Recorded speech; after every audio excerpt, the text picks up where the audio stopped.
Donc là, on est sur le média et là, on est sur l'équipe. En espérant que ça fonctionne. On va laisser monter un petit peu, Les audiences. c'est ça, les gens arriver. Le média est actuellement en direct, Vécu est actuellement en direct. C'est une première, on diffuse sur C'est une première, une effectivement. multiplateforme. Bonsoir à Bonsoir. tous. Bonsoir, bonsoir à toi Christelle. Bonsoir, Gabin. Comment allez-vous? Très bien, écoute, hein, une grosse journée, mais écoute, c'est une excellente invitation, c'est une excellente idée. Bon bah super. Tiens, Jean Dupont à la caméra, super. Et ici, donc on a bien Alexandre qui arrive ici. On vous laisse partager à fond les vidéos. Du coup, Christelle m'a dépanné. Elle est venue m'apporter un doublon matériel parce qu'on veut diffuser à la fois sur Vécu et à la fois sur le média ce soir cette interview Super, Alexandre. avec Alexandre. On va t'inviter, Alexandre, c'est bon. Et donc du coup, on va faire l'interview tous les deux. On s'est dit que ça allait être sympa, un petit peu plus vivant. Donc on vous laisse partager. On prend Alexandre quand on est au moins 400-500, histoire que ceux qui arrivent ne loupent pas le début Oui. de l'interview, sinon c'est dommage. Voilà. Alors peut-être inviter hein, les auditeurs, les auditrices à ne pas hésiter à poser des questions eux-mêmes Ouais, sur le direct.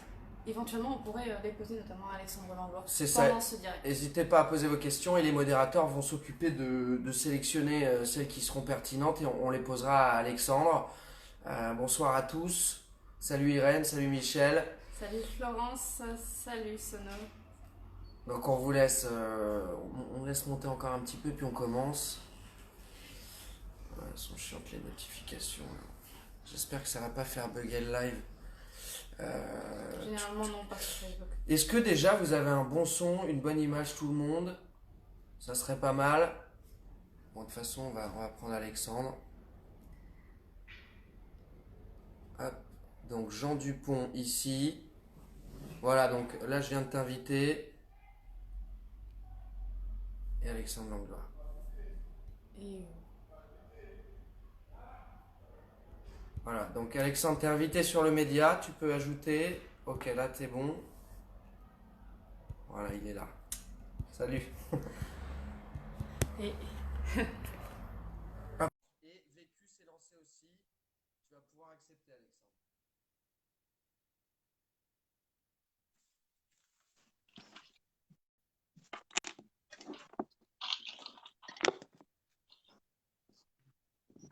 Ouais, mais ils vont quand même l'entendre dans dans le truc. non, très peu.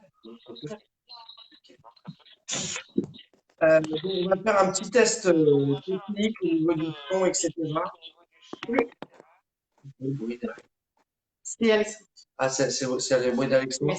Ok, on fait un petit test son. Donc là, d'un côté, je suis avec le haut-parleur sur sur le média. Ah, il faudrait que tu mettes le casque du côté le média, Et le média, sinon, vas-y. Sinon, je t'entends en doublon.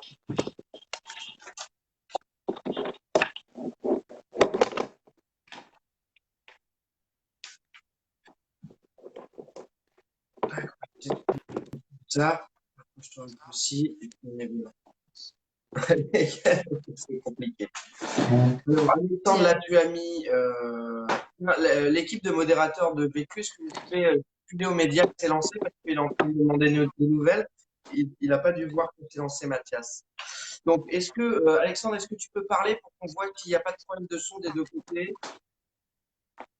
Moi, ça va pour le moment. De temps en temps, ça coupe 30 secondes, mais je comprends la phrase complète quand même. Ça a l'air correct quand tu. Ok, ça a l'air pas mal. On est bien. Donc, on vous laisse partager à fond. Donc, on reçoit avec Christelle ce soir pour le média et pour Vécu Alexandre Langlois. Donc, toi, Alexandre, attends, je vais attendre que tu finisses ton petit truc. Ah, c'est bon. Bon, super, on est bon. Donc, toi, Alexandre, pour récapituler un petit peu qui tu es, tu es policier depuis de nombreuses années et tu faisais partie des anciens renseignements généraux, donc les RG comme on les connaissait, qui s'appellent maintenant les renseignements territoriaux, enfin, le renseignement territorial. Tu me dis si je me trompe, et tu es également secrétaire général du syndicat Vigipolice, donc qui a été en soutien des Gilets jaunes dès le début sur pas mal de points. Et donc, tu as été lanceur d'alerte, puisque tu as dénoncé notamment la falsification des chiffres de la délinquance qui sont revus à la baisse par les différentes études. Donc, tu as été embêté, on va dire ça comme ça, puisque tu es un petit peu, on va dire, sorti de ton droit de réserve, ton devoir de réserve plutôt. Tu as eu le droit à un premier conseil de discipline il y a quelques mois. Est-ce que tu peux nous rappeler ce qui s'est passé au cours de ce conseil de discipline? Alors, pour ce conseil de discipline, donc c'est la sanction que je viens d'avoir là, qui est enfin tombée. Alors, ce conseil de discipline, j'ai été convoqué pour 3 points officiels, et après, il y a les points officieux, comme tu as rappelé. Le point officiel, c'était justement d'avoir dénoncé la falsification des chiffres de délinquance. Je donne un exemple pour que tout le monde voit comment ça se faisait. Quelqu'un qui est victime d'une tentative de cambriolage, le cambrioleur ne prend rien chez vous, et bien, du coup, la hiérarchie demande que ce soit qualifié en dégradation volontaire. Donc, ce n'est plus des vols, ce n'est plus des cambriolages, c'est une autre catégorie d'infraction. La deuxième chose pour laquelle j'ai été convoqué, c'est qu'on faisait un petit compteur avec la photo de notre directeur de la police nationale, avec le nombre de personnes qui se sont suicidées depuis sa prise de fonction. Mmh. Donc, du coup, il nous avait mis, à l'époque, c'était un tract de 2018 avec 24 de nos collègues qui s'étaient donné la mort. À l'heure actuelle, nous sommes à 87 suicides depuis sa prise de fonction. Et le plus ironique, c'est que nous sommes en plein procès France Télécom, où toute la direction de France Télécom est en correctionnel pour 19 suicides en 2 ans. Voilà, chez nous, on est quasiment aux 4 fois plus. Et la seule mesure qui a été prise depuis, c'est de faire des barbecues conviviaux dans les services. La dernière chose qui est aussi encore aussi grave, je veux dire, il n'y a pas de plus grave dans les choses dégueulasses. C'est un médecin dans l'Est de la France, un médecin police, qui agressait sexuellement nos collègues les plus jeunes, hommes et femmes, hein, il ne faisait pas de distinction pour le coup, et qui depuis a été condamné par la justice à 12 mois de prison avec sursis, interdiction d'exercer la médecine, fiché au fichier des délinquants sexuels et injonction de soins parce qu'il était malade aussi psychologiquement. Et même pour ça, je suis passé en conseil de discipline. Donc, Attends, mon conseil de discipline, ça s'est déroulé. Ouais. une seconde, Alexandre. Les gens disent qu'il y a de l'écho de ton côté sur le média. Donc, moi, quand je bouge comme ça, normalement, il ne peut pas y avoir d'écho. Parce que le son, il sort de l'autre téléphone. Ben, moi, j'ai que ça. L'autre téléphone, le son est coupé. Donc, normalement, j'ai rien. Ne mets pas ta main sur le micro, il y a toujours de l'écho. Alors, Micro. pourquoi il y a de l'écho? Parce qu'apparemment, sur le mien, il n'y a pas d'écho survécu. Non, mais qu'est-ce qu'ils entendent en 2 fois ici? C'est qu'ils doivent entendre le son qui sort de là. C'est pas possible puisque ton micro est. Tiens, sinon, mets tes écouteurs toi aussi de l'autre côté. Les écouteurs, ils sont là. Ah ouais, alors attends, j'arrive. J'arrive, on va régler le problème. Ça marche. Donc voilà, effectivement, on peut rappeler une affaire assez longue parce que ça fait plusieurs mois. C'est plusieurs mois de lutte. Ça fait combien de temps exactement hein, que justement le syndicat Vigie lutte par rapport justement aux inégalités, que ce soit vis-à-vis des affaires, comme vous parlez de ce médecin, mais également des chiffres et on va dire également des différences de traitement entre des commissaires qui vont faire une faute professionnelle grave, on en a parlé, et Ouais. les policiers qui vont éventuellement faire une petite faute qui finalement n'est pas jugeable si gravement que ça. Voilà, on en avait parlé. Hein. On peut mettre Alors, les mois d'attente. une seconde, on est en train de brancher le casque. Ouais, j'ai bien compris. Je te laisse. Mais les deux, il y en a qu'un qui marche. Je sais Ça pas marche. lequel c'est. Normalement, là, ça devrait aller. Normalement, il n'y a plus d'écho pour personne. Et désolé, hein, il y a des petits problèmes Désolée. techniques, mais on diffuse sur 2 endroits C'est en la même première temps. fois quand même. En fait, on peut pas faire de cross-postage sur Facebook quand on utilise du live sur téléphone. Donc, du coup, on est obligé de faire un doublon. Ok. Est-ce que vous êtes bien au niveau de l'image et du son? Voilà. Normalement, ça devrait aller. Moi, Bon, on va j'entends rien. reprendre. Ouais, parce que du coup, C'est il est quoi? pas Je vais prendre le stabi- téléphone, il est ça pas va être- stabilisé, mais là, ça va le faire. Hop, c'est bon. Ah. Tire pas dessus, par contre. Ouais, en même temps, il est court. Approche ton siège. Attends. Non, non, c'est pas grave, t'inquiète. Si, approche ton siège, tu seras trop loin. Sinon, approche ton siège. Oui, mais à mon avis, ça va être compliqué. Si, ça va le faire, regarde. Hop, voilà. Tac, on va y arriver. On est bon.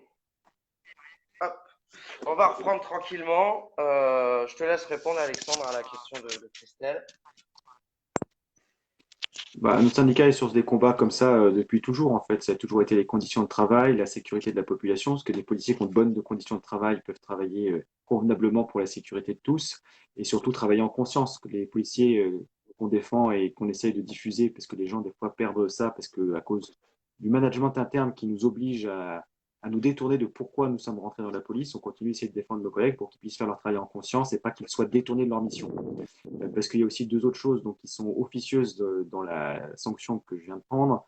C'est que ma convocation au conseil de discipline est tombée juste quand je sortais d'un plateau de télé. Il y a eu une petite coupure. Ouais. Est-ce que tu peux reprendre la phrase? Je pense qu'il y a eu une Ouais, notification. je disais,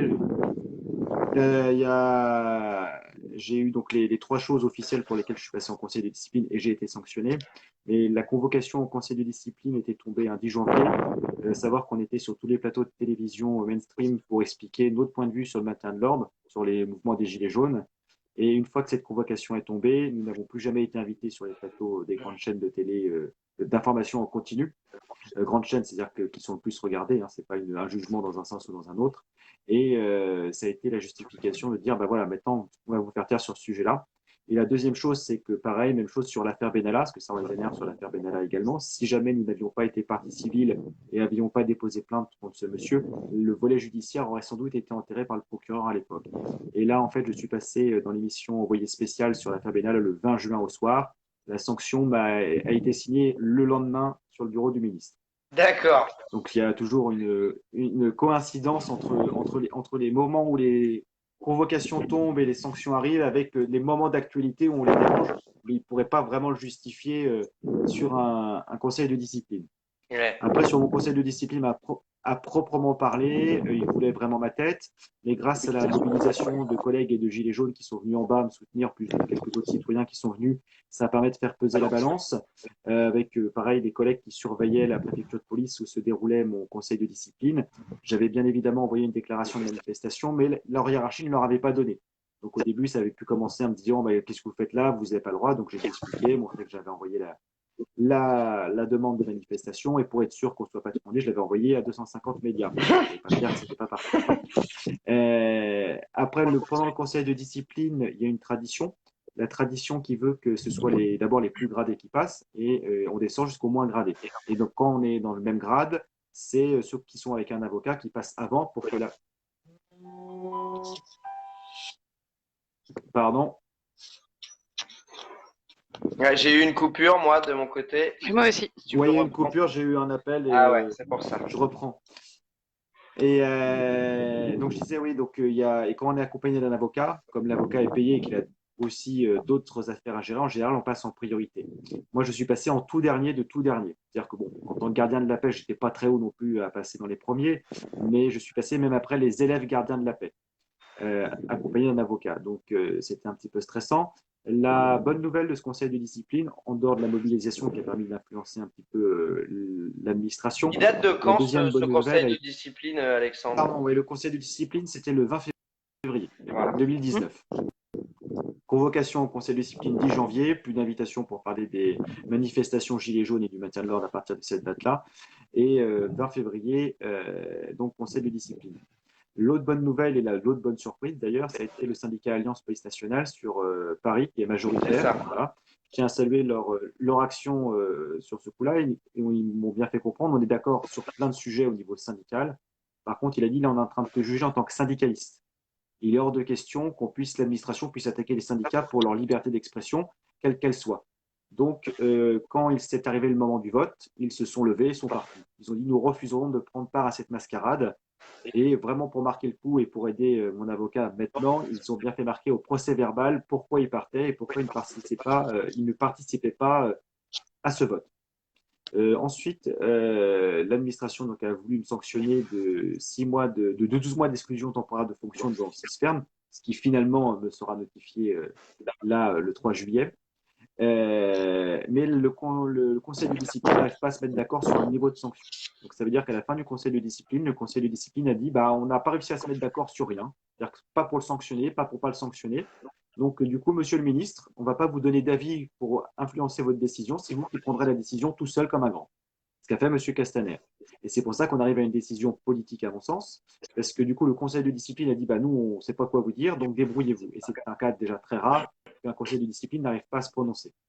La deuxième chose aussi sur ce conseil de discipline, je l'ai su grâce à mes collègues d'Alliance, c'est qu'on avait demandé le report du conseil de discipline avec mon avocat, notamment parce qu'à l'époque, le médecin agresseur sexuel de l'Est de la France était déjà en procès mais n'avait pas été encore jugé. Donc on avait dit bah, peut-être qu'au moins pour ce point-là, il serait de bon ton d'avoir un éclairage pénal sur la situation. La réponse qui m'a été faite a été de dire bah, en fait, il est présumé innocent, donc pour le moment, il est innocent. Ce qui est vrai, mais on n'a jamais dit le contraire. C'est pour ça qu'on disait qu'on voulait reporter.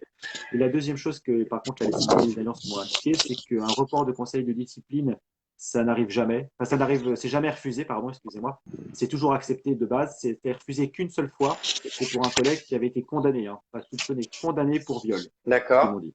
Donc, ça veut dire qu'au niveau de l'administration, ce que je fais est aussi grave qu'un collègue condamné pour viol. Donc ça, c'était le conseil de discipline. Donc du 20 février. Et donc suite à ça, on a eu une période de battement finalement où on savait pas trop. Je me rappelle, on avait fait un live ensemble sur Vécu à l'époque et tu me disais soit il va laisser mourir l'affaire, soit il va se réveiller un jour et puis il va faire tomber la sanction. Et finalement, ce qui s'est passé, c'est qu'il s'est réveillé il y a quelques jours et il a fait tomber la sanction, c'est ça? Exactement, parce que voilà, il n'y a pas de délai pour donner une sanction disciplinaire dans la police. Et la jurisprudence du Conseil d'État dit qu'il a 6 mois. Donc il avait jusqu'au 20 voilà. août. C'est ça. Donc vous êtes 1000 sur chaque live. Donc super. Continuez de partager ce témoignage parce que ça nous touche particulièrement. On a vu un petit peu, Alexandre, tout ce que tu avais écrit là ces derniers jours. Et on est très peiné parce que ce qu'il faut rappeler, c'est que tu es quand même dans une situation familiale pas facile. Tu as 2 gamins. Tu as eu un fils de 2 ans qui est né prématuré. Tu as une fille de 6 ans et une femme qui du coup élève tes enfants à la maison et ne travaille pas. Alors, pas exactement. En fait, ce qui s'est passé pour ma femme, parce qu'il y a eu un truc, c'est qu'effectivement, elle a arrêté de travailler pendant la première année de vie de notre fils.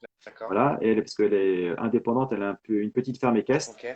Et du coup, là, elle vient de reprendre l'activité. Mais c'est toujours pareil en France, quand on est indépendant, quand on a son compte, le temps que l'argent rentre, ça va mettre du temps. Donc, elle travaille. C'est ça le plus paradoxal, mais elle n'a pas de salaire. C'est encore pire. Voire elle en perd, parce que quand on est indépendant, des fois, on peut aussi en perdre. Ah oui, par contre, les impôts et tout ça, ils ne traitent pas. Non, je veux dire, voilà, ça ne rentre pas, mais ça sort. Voilà. Ouais, c'est ça. Donc, ça nous touche particulièrement dans le sens où Christophe Castaner était totalement conscient de ta condition familiale au moment où il prononce cette sanction qui, pour toi, est énorme. Donc là, on t'a puni de 12 mois de suspension, dont 6 avec sursis. Donc, ça veut dire que là, pendant 6 mois, tu es en perte sèche de salaire, 0 rentrée, c'est ça, hein? C'est ça, c'est 0 € pour 6 mois. Et après, si je continue à faire vivre mon engagement syndical, je me prends les 6 autres mois. Donc, la sanction n'était pas encore commencée à être appliquée, que j'ai déjà continué. Donc, parlons de 12 mois ferme. C'est dû le ministre qui a dû se faire une petite blague, qui a dit tiens, je me fais une private joke, je vais lui faire 6 mois avec sursis, ça va me faire marrer sur mon bureau. Mais en fait, dans la réalité, c'est 12 mois ferme. Donc, au final, oui, ça me met dans une situation financière difficile parce qu'en plus, il savait que quand on passe en conseil de discipline, pour éclairer le conseil de discipline, pour que la sanction ne soit pas abjecte et injuste et que ça ne touche justement pas la famille derrière, mais que ça cible bien le fonctionnaire qu'ils estiment fautif, on peut demander de passer devant une assistante sociale. Et donc l'assistante sociale, avec tous les éléments que tu viens de rappeler, il savait particulièrement que s'il me coupait le moins de centimes, ça mettait toute ma famille en difficulté. Donc ils l'ont fait sciemment. Normalement, le rapport, une fois de plus, est fait pour atténuer la sanction ou l'adapter. Monsieur Castaner s'en est servi pour l'aggraver et faire le plus mal possible. Donc c'est un acte assez minable de sa part, je trouve, une fois de plus. Mais enfin, avec tout ce qu'il fait depuis le début qu'il a pris ses fonctions, ce n'était pas étonnant de sa part non plus. Ouais, c'est pas étonnant, mais c'est vrai que quand tu as une famille, je sais pas ce que tu en penses, Christelle, mais quand tu commences à avoir une famille avec des petits bouts de chou derrière, etc., tu peux. C'est un moyen effectivement de pression, en tout cas c'est ce qu'on a l'impression, hein, que c'est le but en tout cas de déstabiliser le syndicat Vigie. Est-ce que c'est pour vous ça au travers de cette action? Parce que quand on parle des articles qui parlent de ça, qui disent que vous auriez offensé la hiérarchie, alors à quel niveau justement l'offense est-elle réalisable, puisqu'il ne s'agit pas de faute réelle, puisqu'il s'agit d'offense? On est sur une thématique qui paraît quand même très floue sur les accusations, je trouve. Ouais, puis ça m'a fait rire. Moi, je les ai lus. Ils utilisent des mots Enfin, est-ce qu'on peut reprendre là les documents sur ton autre téléphone? C'est vrai qu'ils utilisent des mots pour dire que tu as manqué de respect. Ils utilisent des mots un peu forts. C'est un peu drôle, je trouve. Mais je te laisse répondre, Alexandre, à la question de Christelle. On recherche les documents en même temps. Bah, c'est-à-dire que le système d'offense, de vexer les gens, en fait, c'est un problème d'ego. Là, on est dans du très subjectif et du très arbitraire. On a l'impression d'être à la cour de Louis XIV ou quand quelqu'un avait fait un crime de lèse-majesté. Nous sommes en République, le crime de lèse-majesté n'a plus vraiment cours. Voilà. La deuxième chose qu'il faut savoir, c'est que dans les petits documents que vous avez, il y a en plus des choses qu'ils ont rajoutées, mais qu'ils sous-entendent pour à leur avantage. C'est que notamment, ils disent, par exemple, Petite coupure, il reçoit ouais, c'est ça, c'est que notamment, ils disent, par exemple, pour les statistiques à Marseille, qu'ils ont fait un audit, qu'ils ont fait leur travail. Le problème, c'est qu'ils disent pas que l'audit nous donne raison après. Ils s'arrêtent la phrase à on a fait un audit, mais l'audit Tu peux confirme que les tu peux statistiques sont reprendre, truquées. ça a coupé, Ouais, excuse-moi. bien sûr. Pardon.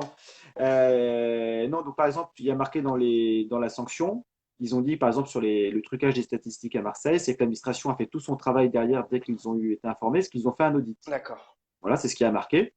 Quand on lit la phrase, ça sous-entend que bah, l'audit leur donne raison. En fait, nous, il y a des collègues qui ont vu l'audit, qui refusent bien évidemment de nous refuser de nous donner de façon officielle. L'audit nous donne raison, il confirme qu'il y a un trucage des statistiques sur Marseille. D'accord. Donc c'est assez amusant la façon dont ils tournent les phrases. Et ils avaient tourné d'autres phrases aussi. Ils tournent les phrases en fait à chaque fois de façon à leur avantage et à charge. C'est clair. Voilà, mon avocat a demandé s'il y avait pas d'autres éléments à l'intérieur, parce qu'il a dit sur ces 3 pages-là, c'est du vent en fait. C'est la même chose. À un moment, ils affirment quelque chose. Attends, je te reprends la phrase. C'est marqué voilà, en les accusant sans aucun fondement. Voilà. Donc ce qui est rigolo, c'est qu'eux ne se justifient pas. Ils disent que j'ai donné aucun fondement. Donc, je rappelle que sur ce fait-là, par exemple, ce qui marque exactement l'inverse, on a déposé un recours auprès du procureur à la base du parquet financier parisien. Parce que des statistiques, il faut savoir qu'on a aussi déposé pour escroquerie en bande organisée et détournement de fonds publics. Parce que les commissaires touchent des primes qui peuvent aller jusqu'à plusieurs dizaines de milliers d'euros sur ces bons résultats. Donc, en fait, ils prennent de l'argent public sur des choses qu'ils n'ont pas faites. Donc, ce qu'ils appellent clairement un détournement de fonds publics. Ou alors, ils peuvent avoir des promotions, ce qui est arrivé d'ailleurs au directeur de la sécurité publique de Marseille, donc celui qui gère les commissariats. Il est devenu directeur central, donc c'est-à-dire le numéro 1 de tous les commissariats de France, donc de 50% des effectifs de la police nationale, grâce à ses bons résultats à Marseille.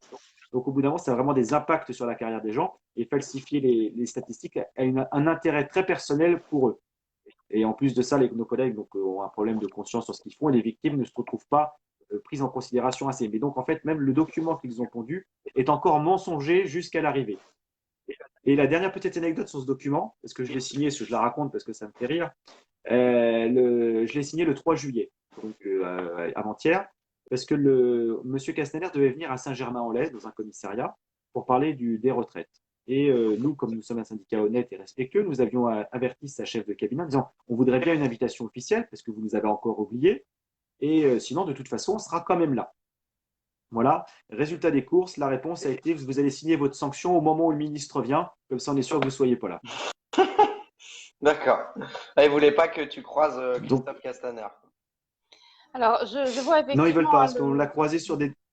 Non, vas-y. Vas-y.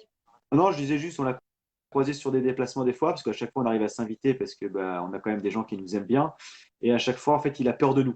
On a sa directrice de cabinet la dernière fois qui est venue, qui a fait Monsieur Langlois, qu'est-ce que vous faites là? Mais je vous ai pas invité. Je sais bien, mais on est quand même venu. En plus, c'est dans un lieu public, donc oui, mais moi j'ai donné ma parole aux autres syndicats que vous ne seriez pas là. Je fais ça, c'est votre problème, madame. À la limite, invitez-nous officiellement, puis on n'en parlera plus. Mais je vais vous mettre dehors. Sur quel motif légal, madame? Et au final, on est resté. Et j'ai des collègues qui travaillent à service de protection de monsieur Castaner. Donc ils en rigolent. Je leur dis les gars, excusez-moi, je dois juste aller aux toilettes. Les toilettes sont derrière monsieur Castaner. Est-ce que vous pouvez m'en indiquer d'autres? Et eux, en rigolant, m'ont dit oui, bon, c'est ce que c'est. Ça a coupé. Pardon, ça coupe, je ne sais pas pourquoi, ouais. Ouais. On sait ce que c'est. Par contre, on fait semblant d'avoir la pression parce que sinon, au-dessus, ils vont pas croire qu'on ne fait pas notre travail. Mais t'inquiète pas, nous, il n'y a pas de problème. On va t'indiquer les choses. On sait que tu ne vas pas lui sauter dessus et que tu resteras respectueux de cette personne. Grosso modo, M. Castaner, on a l'impression que je vais agir comme lui, en fait, c'est-à-dire sauter sur les gens, les agresser, tout ça. Non, moi, je suis respectueux des gens. Je veux juste discuter, en fait. Essayer d'avoir des réponses. Je ne suis pas là pour l'agresser. Mais c'est ce qu'il pense. Donc là, maintenant, il fait tout pour ne pas me croiser et pas me voir. Bon, après, la mention spéciale était quand même au directeur général de la police nationale qui m'en veut aussi personnellement. Bah, on va dire Et que ce qui est un peu drôle, c'est qu'on te dit, j'ai promis aux autres syndicats que tu serais pas là, etc. C'est-à-dire qu'en fait, dès qu'un syndicat fait bien son travail et dénonce des choses qui sont graves et qui doivent changer, bah, on va le mettre, on va le clouer au pilori et puis on va le faire passer pour le vilain petit canard et puis on veut plus qu'il soit là, etc. Donc on le fait taire. Donc au final, l'utilité du syndicat, elle est où? Elle est où l'utilité du Et syndicat, c'est quoi? ce que j'allais dire, où en est la liberté d'expression, parce que, à ce que j'ai pu constater, effectivement, il parle, il considère qu'il y a un souci sur votre communication, hein. C'est ce qu'ils disent par rapport au syndicat Vigie. Ils ciblent simplement votre façon de communiquer, les propos que vous mettez, les écritures en rouge apparemment sur un des articles et les photos qui y sont associées. Alors j'ai envie de dire quelque part pour vous, est-ce que vous avez justement entendu parler des nombreuses affaires où les journalistes sont également mis de côté, notamment mardi dernier, plusieurs journalistes ont été écartés d'un lieu de rassemblement des différents Blocage du mouvements siège blocage d'Amazon. du siège Amazon, hein, différents mouvements pour la Terre, notamment à NVCOP 21. Tous les journalistes ont été extraits en fait du lieu et ont été écartés et vraiment entourés pour éviter qu'ils ne reviennent sur les lieux filmés. Est-ce que vous avez la sensation, vous, aujourd'hui, en tant que syndicat, que la liberté d'expression n'est plus la même qu'il y a 10 ans? Et est-ce que cette liberté d'expression touche également, pour vous en tout cas, les journalistes sur le terrain? alors, oui, c'est plus la même. C'est depuis que M. Macron est au pouvoir, on a vu une nette différence. C'est-à-dire qu'avant, on pouvait, que ce soit M. Hollande, M. Sarkozy, moi j'étais à ce moment-là affaire du syndicalisme déjà à l'époque, des fois on n'était pas d'accord, mais on jouait avec les règles du jeu, j'allais dire. C'est-à-dire qu'on pouvait s'exprimer, débattre, et voilà, on ne cherchait pas à étouffer les gens pour pas qu'ils s'expriment tout simplement parce qu'on ne supporte pas la contestation. Donc, effectivement, il y a un changement. Il y a également un changement qui a été amorcé par M. Valls en 2014, qui a mis qu'il y avait le devoir de réserve qui s'appliquait également aux organisations syndicales dans le nouveau code de déontologie.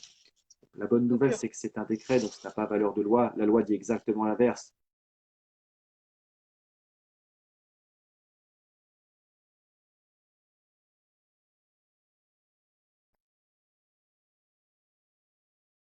C'est bon, c'est revenu. Tiens, tu peux le repositionner, je pense que ça va aller. Excuse-moi, Alexandre, Désolée, désolée. tu peux reprendre. Je suis désolée. Ça a bugué, alors attends. Non, pas de souci. C'est bon. Voilà, c'est bon. C'est bon, je Et t'entends. donc, la directrice de l'IGPN, Mme Monéger à l'époque, avait indiqué qu'elle était pour la liberté d'expression syndicale, qu'elle c'était quelque chose de garanti, mais par contre soumis au devoir de réserve. Donc, il ne fallait pas qu'on l'ouvre trop et pas qu'on critique. Donc, je veux dire, à ce moment-là, où est la liberté? C'est-à-dire, dans la même phrase, il me disait tout et son contraire. C'est Et au ça, où final, est ce le que je lui dis, sens bah, finalement?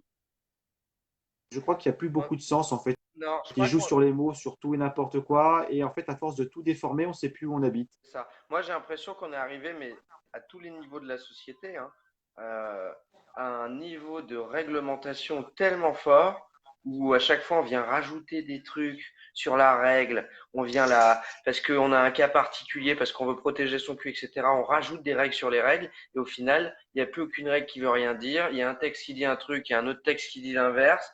Enfin, je sais pas, t'as pas un petit peu cette impression-là, quoi? Bah, on a un petit peu la pression parce qu'en fait, ça permet aussi une chose, c'est que quand c'est leurs copains, ils sont innocentés. Quand c'est pas leurs copains, on prend le compte. Je vais donner plusieurs exemples. Bon, moi, je suis sanctionné de 12 mois de suspension, donc c'est une sanction très lourde dans la fonction publique. C'est-à-dire qu'au-dessus, il y avait juste me faire virer, hein, voilà, pour donner un ordre d'idée. Par contre, à titre de comparaison, on a également le commandant Andrieux à Toulon, Mm. qui a fracassé des gens. Je veux dire, c'est le seul fonctionnaire de police où on a, je vais dire, des fois, on peut trouver des excuses, on explique la hiérarchie, lui, il n'a aucune excuse. Je veux dire, lui, c'est le commandant, donc c'est le chef, il n'y a pas de problème. Et à l'heure actuelle, même devant caméra, il avait dit, je m'en fous, je fais ce que je veux, je suis commandant de police, je suis protégé. Lui n'est pas inquiété, n'a rien du tout pour le moment. À côté de ça, on a des collègues qui ont subi les ordres, qui sont embêtés par des enquêtes IGPN, donc ils ont sans doute commis des fautes à la marge, ils ont une part de responsabilité, mais toute la chaîne hiérarchique derrière est innocentée également parce qu'elles ne sont pas dans la boucle. Donc, par contre, les procédures sont plus expéditives. Donc, en fonction de qui on connaît pas, de quel niveau de hiérarchie qu'on a, ils jouent sur les lois en appliquant pas la même interprétation, pas la même chose. Donc, ça devient insupportable de que, c'est-à-dire les petites mains dont je fais partie, à chaque fois, nous, on s'en prenne plein les dents et qu'au côté, au-dessus, il y a des princes qui, pour le coup, sont au-dessus des lois, parce que c'est eux qui les font. Mais on est en République, normalement, et au pays des droits de l'homme, donc cela est assez intolérable. Et tout cela crée des dissensions, parce que des fois, on a des gens, des collègues qui nous remontent, ils nous disent, mais comment vous pouvez travailler, vous, en tant que policier, qui êtes exemplaire et rentré par conviction, pour des gens qui détournent la loi à leur avantage, voire qui ont des casiers judiciaires pour faire la loi. C'est-à-dire que je rappelle, dans la dernière mandature, on avait un député qui se baladait avec un bracelet électronique. Et que du coup, quand ils ont voté, c'était une chose de campagne qu'on avait appréciée chez M. Macron, qui avait dit que pour être député, il faudra un casier judiciaire vierge. Donc on avait dit parfait. Et finalement, là, la majorité de la République en marche a voté contre ce projet de loi. Parce que ça allait poser des problèmes constitutionnels, ils ont dit. Ouais, Donc bien sûr. voilà, c'est toujours ce deux poids, deux mesures et les lois adaptées en fonction à qui elles doivent s'appliquer. C'est clair. Et alors justement, la dernière fois qu'on s'était eu en live, tu me disais un suicide dans la police tous les 4 jours. Donc c'était il y a 3 mois. On en est où aujourd'hui? Alors, ça a coupé, j'ai eu une bonne pause. Tu me disais suicide tous les 4 jours. Tous les 4 jours, il y a Alors, 3 mois. il y a 3 mois, on était en live et tu me disais qu'il y avait un suicide tous les 4 jours. Et on en est où maintenant en fait? On est toujours au même point, parce que finalement, l'opération barbecue n'a pas servi à grand-chose. Surtout que le barbecue convivial dans les services est à faire sur le temps personnel, parce que quand même, hein, on n'allait pas vous compter des heures sup pour venir faire un barbecue. Donc on est toujours au même point, voire pire, parce qu'on a l'impression qu'on se fout de nous. On a un directeur de la police nationale qui est passé sur le thème des suicides chez Lise Lucet dans Envoyé spécial. Ah ouais? Et la réponse qu'il a fait, c'était la police n'est pas malade, tout va bien. Certains syndicalistes contestataires veulent faire croire le contraire. Mais j'ai envie de dire, en fait, un mort tous les 4 jours, c'est pas le contraire. En fait, c'est des faits, cher C'est monsieur. presque comme Donc, les lui, il est agriculteurs. responsable de. Je crois que les agriculteurs, c'est Les C'est un agriculteurs, tous les 2 c'est jours. ouais, un tous les 2 jours. Un tous les 2 jours. Tous les Parce 2 que jours. voilà, ce que je dis toujours en rigolant, ma femme a le statut d'agricultrice avec ses poneys. On a, pour nos enfants, on a les deux professions où il y a le plus gros taux de suicide. Ah ouais? La police a le plus Malheureusement. gros taux de suicide en pourcentage et les agriculteurs ont le plus grand nombre. Mais de façon générale, même si on dépasse ça, en fait, je repense à M. Castaner et à M. Édouard Philippe qui avait dit on va lutter contre l'insécurité routière, qui est la première cause de mort violente en France. C'est à peu près 5-6 000 morts par an. C'est une catastrophe, nous sommes d'accord, il faut lutter contre. Mais ce n'est pas la première cause de mort violente en France. La première cause de mort violente en France, c'est le suicide de façon générale, avec 10 000 morts par an en France. Oui. Donc, ce qui veut dire que ça pourrait être une cause nationale qui dépasse même la police, en fait. C'est Ouais. un problème de société. Bien sûr. Et un problème, on nous fait tenir par des anxiolytiques, par tout ce qu'on veut, alors qu'en fait, si on lui donnait des choses où on y croit et on n'avait pas besoin de se cacher la réalité pour la supporter, ça irait mieux pour tout le monde. Je ne sais plus qui a dit ça, mais j'ai beaucoup aimé cette phrase. Donc, il avait sorti, c'était pas faire preuve de bonne santé, d'être adapté à une société de malades. Ouais, Voilà. c'est ça. Je crois qu'on en est là. Et ensuite, donc si les suicides, ça continue hein, tous les 4 jours, rien n'est fait pour lutter contre, à part faire taire ceux qui veulent essayer de vraiment lutter avec des mesures concrètes sur le sujet. Donc, malheureusement, ça ne va pas, ça n'avance pas. D'accord. Le nombre de morts continue. Ouais, c'est triste et en plus ils font rien. Mais je me demandais ce que tu pensais de la disparition de Steve à Nantes. Donc ce jeune homme le soir de la fête de la musique, donc le 21 juin dernier, s'amuse sur les quais de danse, etc. À 4h30 du matin, charge de la police et gaz lacrymo, etc. Ils ont 14 sorti les chiens personnes aussi. tombent. Ils ont sorti les chiens et tout. 14 personnes tombent dans la Loire et Steve ne remonte jamais. Ça fait 15 jours quasiment qu'on n'a plus aucune nouvelle de lui, sa famille, etc. Donc nous, on se déplace à Nantes demain pour lui rendre hommage devant la préfecture. Il y a un événement qui est organisé. C'est quoi, toi, ton ressenti par rapport à ça? On voit Zineb Redouane aussi, il commence à avoir confirmation. Le média l'a dénoncé cette semaine. Donc, l'appartement de Zineb Redouane a été nettoyé par un ou deux personnels de défense de l'ordre sur place avant. Voilà, on a enlevé les flashballs éventuels, les grenades, etc. Donc, il y a une vraie volonté de cacher la vérité. Et donc, ce petit jeune, on ne sait même pas si on va le revoir. C'est quoi ton avis là-dessus? Enfin, le revoir ou retrouver son corps éventuellement s'il est décédé ou le revoir s'il était vivant, même si ça paraît ambitieux. Déjà, on a toujours le problème, c'est que les enquêtes sont confiées à l'inspection générale de la police nationale, donc la police qui enquête sur la police. Donc à partir de là, le problème est posé. C'est-à-dire que je rappelle toujours, même si ce gouvernement s'en défend, il y a un texte européen qui a été signé par la France qui dit que la police n'a pas le droit d'enquêter sur la police. Et le commentaire est pour des raisons évidentes de transparence, même si les gens sont consciencieux et honnêtes. Donc, ils ne remettent pas forcément la probité. Ils ont dit déjà rien que le système est opaque. Donc, ça ne devrait pas exister. Donc, si jamais on change ça, par exemple, qu'il y a un contrôle de la police, c'est normal, mais pas que ce soit fait par des citoyens, par des magistrats, et qu'il y ait des policiers pour éclairer la situation, parce qu'effectivement, nous avons un métier particulier, et que ce ne soit pas une enquête interne. Tout le monde le demande, les policiers le demandent, la population le demande, donc à qui profite le crime et qui c'est qui maintient en place cette institution? Voilà, ceux qui nous dirigent. La deuxième chose, sur ce qui s'est passé, est-ce qu'on va revoir le corps ou pas, je ne sais pas. Je vais donner une autre affaire pour montrer que y a quand même, ça va être compliqué pour retrouver Steve. C'est qu'on a une collègue qui s'est noyée dans la Seine il y a 1 an. Oui. Coupure. Voilà. Ouais, c'est coupure, c'est pour ça que j'ai coupé. Il y a une collègue de chez nous qui s'est noyée dans la Seine à la brigade fluviale il y a 1 an. L'administration l'a retrouvée, elle a fait les. Ah mince, a été repêché le corps que suite à. C'est tombé de façon concomitante, pardon, je vais pas les accuser de ne pas avoir fait ça par hasard. C'est tombé de façon concomitante après un article du Canard enchaîné en disant 3 mois après, où est le corps? On n'avait rien fait. Et le jour où notre collègue a disparu, parce qu'il y avait des manquements hiérarchiques également cette fois-ci, le préfet de police a menti, la commandante de la brigade avait menti, et les collègues étaient tous volontaires pour venir rechercher cette collègue disparue, y compris le RAID qui avait proposé ses plongeurs pour venir filer un coup de main. Il y a eu des refus parce qu'il y avait des manquements hiérarchiques, il fallait tout camoufler. Donc, je pense que pour un citoyen lambda, ça va être compliqué s'il y a des manquements hiérarchiques, si le directeur départemental ou le préfet ont donné des ordres incohérents, s'il y a eu des fautes professionnelles. Donc, je pense que si ça touche à haut niveau, ça va être compliqué pour retrouver le corps s'il n'y a pas un soutien de la hiérarchie de la presse, etc. Ben justement, c'est pour ça qu'on essaye on essaye d'alarmer l'opinion. On a lancé un petit truc qu'on essaie de rendre viral sur Internet, une petite vidéo de 3 secondes où chaque personne demande Monsieur Castaner, mais où est Steve? Et on la publie sur les réseaux, on la publie sur notre page Civicio. Enfin, on est soutenu, on essaie de diffuser largement ce message. Est-ce que tu serais d'accord, toi, tout à l'heure, de nous faire un petit jet comme ça, filmé, que tu nous envoies? Que tu postes sur tes réseaux et qu'on partage aussi, voilà, pour montrer l'exemple. L'idée, c'est qu'il y ait un maximum de personnes de visages différents qui demandent à Christophe Castaner où est Steve et que du coup, ça prenne de l'ampleur sur les réseaux. Après, c'est un test, hein, mais bon, qui n'essaye pas. Tu serais OK, toi? Moi, je suis toujours partant. Moi, je suis OK parce que quand quelqu'un disparaît, je dis les interventions de police, quelles que soient qui pu faire la personne, quel qu'il soit passé, il n'y a aucune raison qu'on ne retrouve pas quelqu'un qui est tombé et qui peut mourir ou qui peut être mis en danger. Notre travail, c'est de protéger les gens.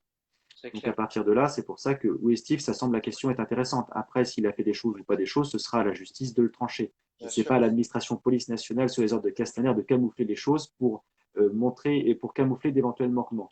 Ce qui semble aller dans ce sens-là, parce que s'il y avait des manquements que de nos collègues sur le terrain, voilà, qui ont obéi une fois de plus aux ordres, des fois sans connaître la configuration du lieu, parce que dans un CRS, par exemple, les unités de CRS ne connaissent pas l'endroit où ils travaillent, justement, parce qu'ils sont envoyés dans les autres départements. Donc, ils font encore plus confiance à 4h30 du matin sur la topographie des lieux. Comme personne s'est encore trouvé chez nous à la base, embêté hiérarchiquement par des procédures, je pense que ça joue au-dessus des vraies responsabilités, une fois de plus. Donc, avec plaisir, je peux poser la question où est Steve. Super. Bon, on fera ça tout à l'heure après le live. J'avais justement une question, Alexandre. Comment faire pour vos collègues? Parce que quelque part, quand ils reçoivent un ordre, pour eux, l'ordre devient légitime du moment qu'il vient de la hiérarchie. Comment peuvent-ils justement analyser que la hiérarchie établit des ordres qui ne sont pas légaux? Comment peuvent-ils analyser ça? On analyse ça de façon compliquée parce qu'après, on analyse de là par rapport à un gouvernement qui se fout complètement des textes de loi, en fait. Ils disent on va faire comme ça et on n'en parle plus. A priori, la plupart des dispositifs, notamment de maintien de l'ordre, sont gérés par les préfets. Donc, les préfets qui sont des fonctionnaires les plus hauts de chaque département, qui sont nommés et qui sont le bras armé du ministère de l'Intérieur et plus largement du gouvernement. Donc, ces gens-là sont très politisés, peuvent être carriéristes ou pas. En tous les cas, sont choisis pour leur appartenance politique ou en tous les cas, qui ne vont pas aller à l'encontre ou remettre en cause les discussions et les décisions qui sont prises plus haut. Donc là, déjà, ça pose le premier problème. Le deuxième problème qu'il y a, c'est qu'après, sur le terrain, on n'a pas forcément tous les éléments pour refuser un ordre, parce qu'on ne saura pas qu'il est illégal, en fait. C'est ce que tu disais. Tout simplement, par exemple, les manifs. à chaque fois, voilà. Mais là, donc, par exemple, nos collègues CRS sur les bords de la Loire, on leur dit une petite coupure. On leur dit, vous pouvez charger, ils ne connaissent pas le lieu. Ceux qui connaissent le lieu, c'est les collègues locaux, le préfet et ceux qui sont dans la salle de commandement, une fois de plus, à planifier l'opération. Donc c'est toujours pareil en fait sur place quand on arrive, bah, on est obligé de faire confiance aux ordres qu'on nous donne, on est obligé de faire confiance en nous disant que c'est soit légitime, parce qu'il se trouve que si une fois par hasard on refuse des ordres et que ce jour-là tout était légitime et qu'il y a des gens qui peuvent être blessés voire tués parce qu'on n'a pas agi en conséquence des ordres qu'on a reçus, là ce sera la porte pour tout le monde. Donc après, bah, ça se joue après a posteriori avec des procédures avec les gens qui auraient pu être victimes d'interventions policières, mais c'est ce qu'on dit à chaque fois, il faut s'en prendre aux bons coupables. C'est un petit peu comme quand il y a, je veux dire, un dysfonctionnement dans les trains de la SNCF. Alors on me dit oui, c'est pas pareil, il n'y a pas de mutilé, etc. Oui, mais ça sert à rien de crier sur la personne qui est en train de nous indiquer où est la voie ou le conducteur du train qu'on va rencontrer. Lui aussi est victime de la SNCF De ce système. et n'a aucun pouvoir sur l'organisation. Une Ouais, ça a coupé, coupure. donc j'ai On a coupé en eu même une temps. coupure, Alexandre. Ouais, Si tu peux reprendre la ouais, phrase. la phrase, donc je disais, c'est un petit peu, par exemple, je prends l'exemple de la SNCF, puisqu'on est beaucoup d'usagers des transports en commun et ça nous énerve profondément quand ça dysfonctionne, mais d'aller crier contre l'agent qu'on va voir en gare ou dans le train ou le contrôleur, il a aucun pouvoir sur la structure de l'entreprise. Ceux qui créent ce désordre sont beaucoup plus haut placés. Donc c'est pareil, il faut écrire à la direction, il faut faire des actions plus haut. Donc là, c'est la même chose quand il y a des problèmes avec une intervention de police. C'est bien porter plainte contre X, faire le nécessaire pour que ça remonte, parce que sinon, on ne fera que changer les pions. C'est-à-dire que les pions, nous, qui sommes sur le terrain, on va nous virer, nous changer, et on mettra un nouveau collègue à la place. Et comme on n'aura pas changé celui qui donne les ordres et qui bouge les marionnettes, il y aura des nouveaux blessés, des nouvelles erreurs. Et c'est dans l'intérêt ni des citoyens, ni de la police. Oui, parce qu'on l'a vu sur le Et terrain, notamment beaucoup de jeunes, excuse-moi, hein, beaucoup de jeunes policiers ou CRS. Les CRS, il faut le rappeler, changent à peu près tous les 15 jours de lieu d'intervention, à ce que j'ai pu entendre, environ. Donc, ce qui veut dire qu'ils ne connaissent pas le lieu où ils vont intervenir, comme tu précisais si bien. Et j'ai entendu énormément, souvent aussi, des policiers qui utilisaient le LBD, même si ils n'avaient pas l'entraînement requis, mais la hiérarchie leur avait imposé, c'était ça ou tout simplement le placard, en quelque sorte. bah, c'est ça. Donc, il y a déjà la formation LBD. Nous, on s'était battu il y a 2 ans en disant qu'elle était trop légère. C'est-à-dire, il y a 2-3 ans, c'était 5 tirs tous les 2 ans. Pardon, 5 tirs de balles, hein, pas 5 tirs d'entraînement. Hein. C'est un entraînement de 5 balles. Ah, non, là, c'est bon ou pas? Ça va, ça va. Ah, Sinon, non, j'enlève le casque. Tu veux que j'essaye sans casque pour attends. voir? Non, non, il y a juste le média qui. c'est le média qui a C'est le après. Là, média ça marche pas. Là, maintenant. ça marche sur le média, mais je vous écoute de l'autre côté. Ouais, là c'est bon, ça revient, ça revient. Ok, on reprend. Ça va le faire. Ok. On reprend. Ouais, sur les LBD, donc on disait, nous, on s'était battu en disant, nos collègues vous avez remonté en disant que un tir de 5 balles tous les 2 ans, c'était pas assez. On conçoit tout à fait. Et on nous avait répondu que pour des raisons d'économie, bah, ce serait tous les 3 ans maintenant. Et la vache, vous n'avez pas compris le message qu'on vous avait fait passer. Ouais. Donc en fait, on les alerte et l'administration prend exactement l'inverse de ce qu'on préconise. Une pire Après, la décision. deuxième chose à savoir.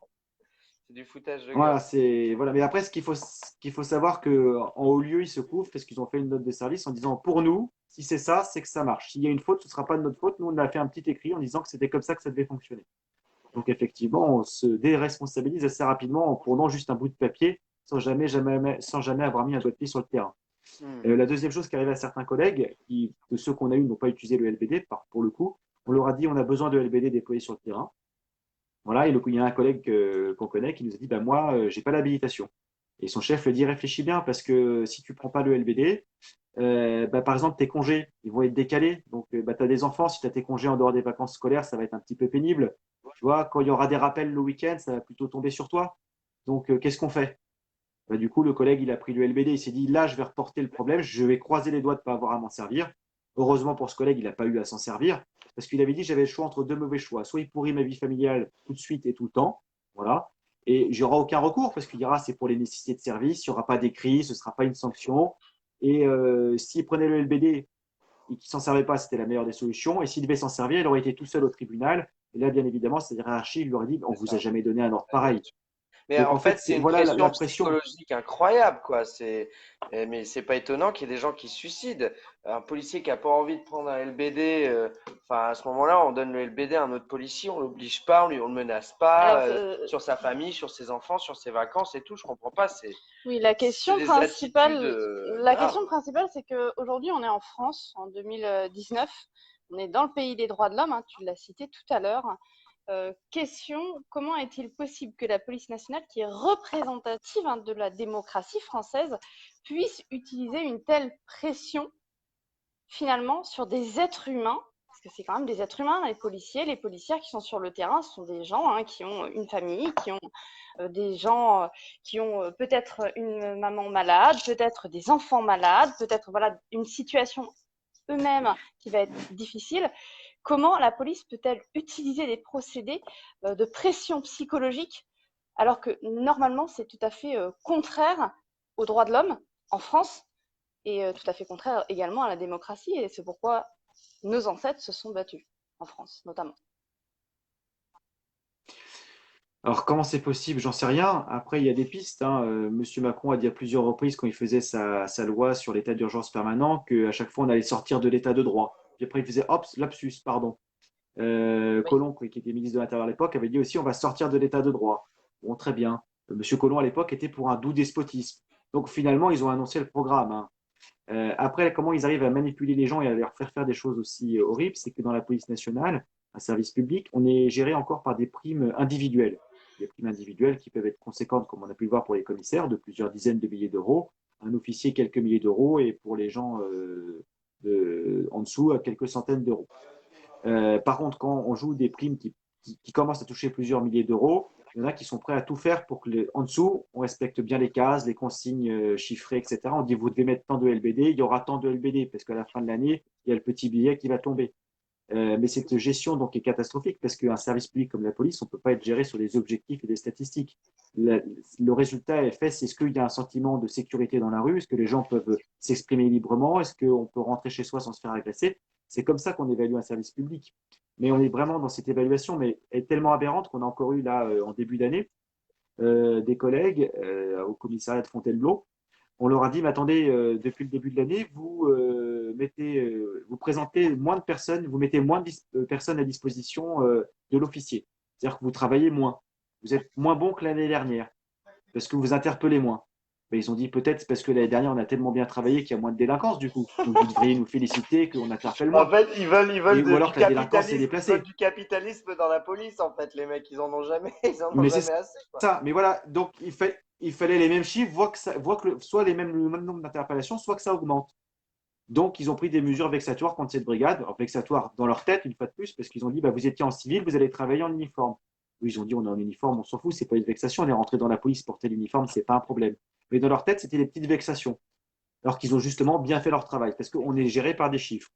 Il y a quelques années, c'était le plus drôle, c'est des collègues plus anciens qui nous l'ont remonté, quand M. Sarkozy a mis en place sa politique du chiffre, encore dans le 77, il fallait qu'il trouve 2,8 morts par an. Alors, il y a des collègues humoristes qui ont dit bah, attendez, le 0,8, on fait comment? On se le partage, on fait un travail d'équipe pour le reconstituer. Mais on en était là. Donc, ça, c'est un peu rigolo. Mais on avait aussi un commissaire à Pau il y a quelques années, ça avait été paru dans le journal. Il avait demandé, par exemple, il faut que chaque personnel sur l'année me fasse 82 outrages à agents. Non, mais c'est un truc de fou. Qu'est-ce qui se passe quand on n'a pas les outrages? On les provoque? Comment Oui, ça se fait? ça. Donc, lui s'était fait cartonner parce qu'on lui avait dit ça ne se met pas par écrit, en fait. On fait les consignes orales et après on y. Ce commissaire avait été trop honnête finalement. Ouais. Mais donc c'est pour montrer que ça engendre un problème de conscience pour les policiers, ça crée un fossé avec la population parce qu'au final, il y en a qui vont se dire moi je vais être tranquille parce que je veux voir ma famille. La pression psychologique que certains reçoivent, pas qu'on reçoit tous, mais on ne la gère pas tous de la même façon. C'est ça. Il y en a qui disent je vais pas voir ma famille. Et du coup, il y a des collègues qui disent moi je vais regarder ailleurs, je vais faire au minimum avec ma conscience. Mais au bout d'un moment, il faut que je nourrisse ma famille, je veux les voir pendant les vacances et je ne suis pas prêt à tout sacrifier pour être le chevalier blanc de la police. C'est ça, je vois Sabrina sur le média qui commente. Et d'ailleurs, merci à tous, hein, vous êtes 1200 sur chaque live. Donc, on a quasiment 2500 personnes qui regardent actuellement. Merci à tous d'être là pour Alexandre, pour dénoncer un petit peu tout ce qui se passe. N'hésitez pas à partager en masse le live sur tous les groupes, sur toutes les pages perso, etc. Histoire que le message passe. Et j'avais Sabrina qui dit ils se sont pris pour des commerciaux en fait. C'est ce que j'allais dire. Moi, je suis commercial à la base. Enfin, la base de mes études, c'est ça. Et en fait, on était payé à la commission. sur, par exemple, quand je bossais chez Métro, sur les cartes réflexes qu'on vendait aux restaurateurs. C'est ça. Il fallait vendre 12 cartes réflexes par mois ou 10 cartes réflexes par mois, etc. Et du coup, voilà, c'est un peu comme ça qu'ils vous traitent sur les outrages à agents, sur enfin, c'est pas comme ça qu'on peut gérer une police. On peut pas gérer une police comme un centre de profit. Déjà que les centres de profit détruisent le monde et tout ce qu'on veut. Enfin, le commercial, ça abîme beaucoup de choses. Alors dans la police, c'est la cata, quoi. C'est-à-dire qu'effectivement, on peut pas gérer une équipe. Vas-y.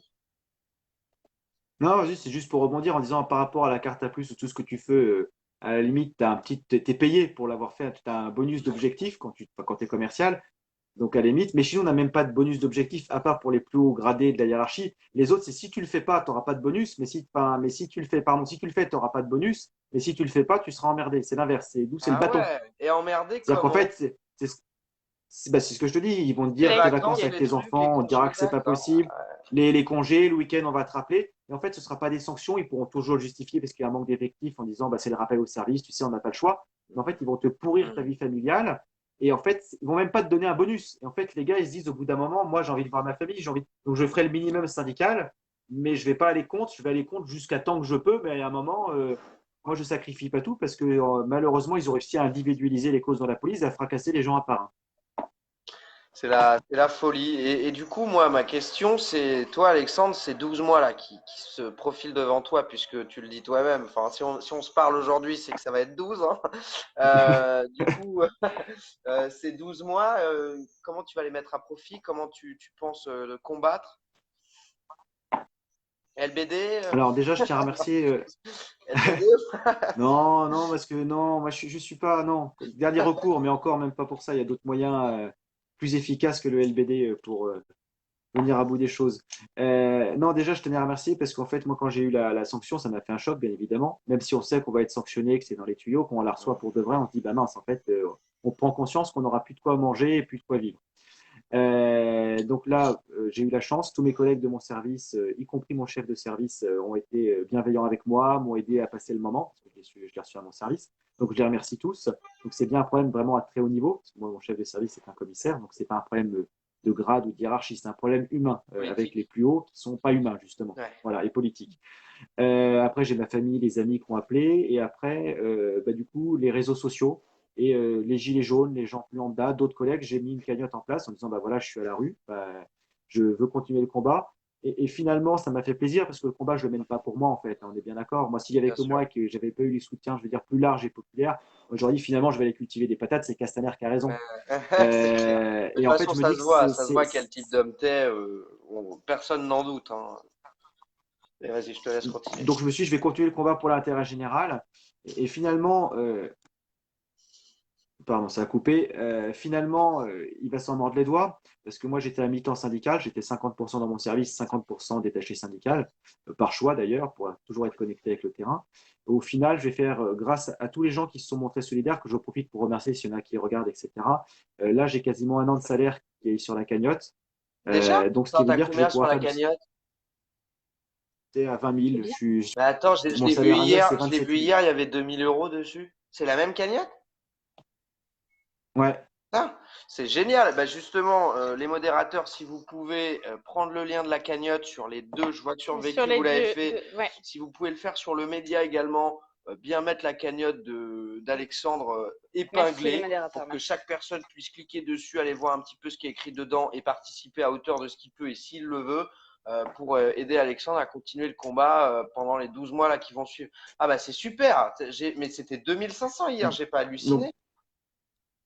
non, bah hier, on était, oui, je crois à 10 000 hier, entre 6 et 10 000. Ah, Je regarde pas non plus toutes les 30 secondes. non mais c'est bien. Mais là, la dernière fois que j'ai regardé, c'était à plus de 20 000, donc je sais plus à combien on est. Mais du coup, là, j'ai mes 6 mois de salaire qui sont sûrs, c'est assuré. Et du coup, bah, en fait, j'aurais même, entre guillemets, ils sont pris à leur propre piège parce que déjà, il y a un soutien populaire, donc moi, ça m'a remotivé à aller encore plus loin dans le Tu combat. m'étonnes. Et en plus, la deuxième chose qui est bien, c'est que, enfin, entre guillemets, je suis un peu triste de ne pas être à mon service, que j'aime mon métier, en fait, quand il n'est pas dévoyé. Donc, moi, j'aime mon métier. Mais du coup, comme je ne peux plus y aller, je vais faire du syndicalisme à plein temps.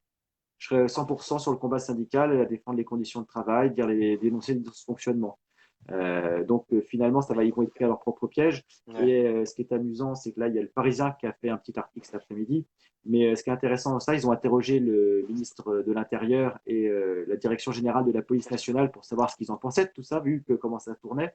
Leur réponse a été on ne veut pas faire de commentaires. Oui, c'est ce Voilà, que c'est j'allais que voilà, ils assument même pas après.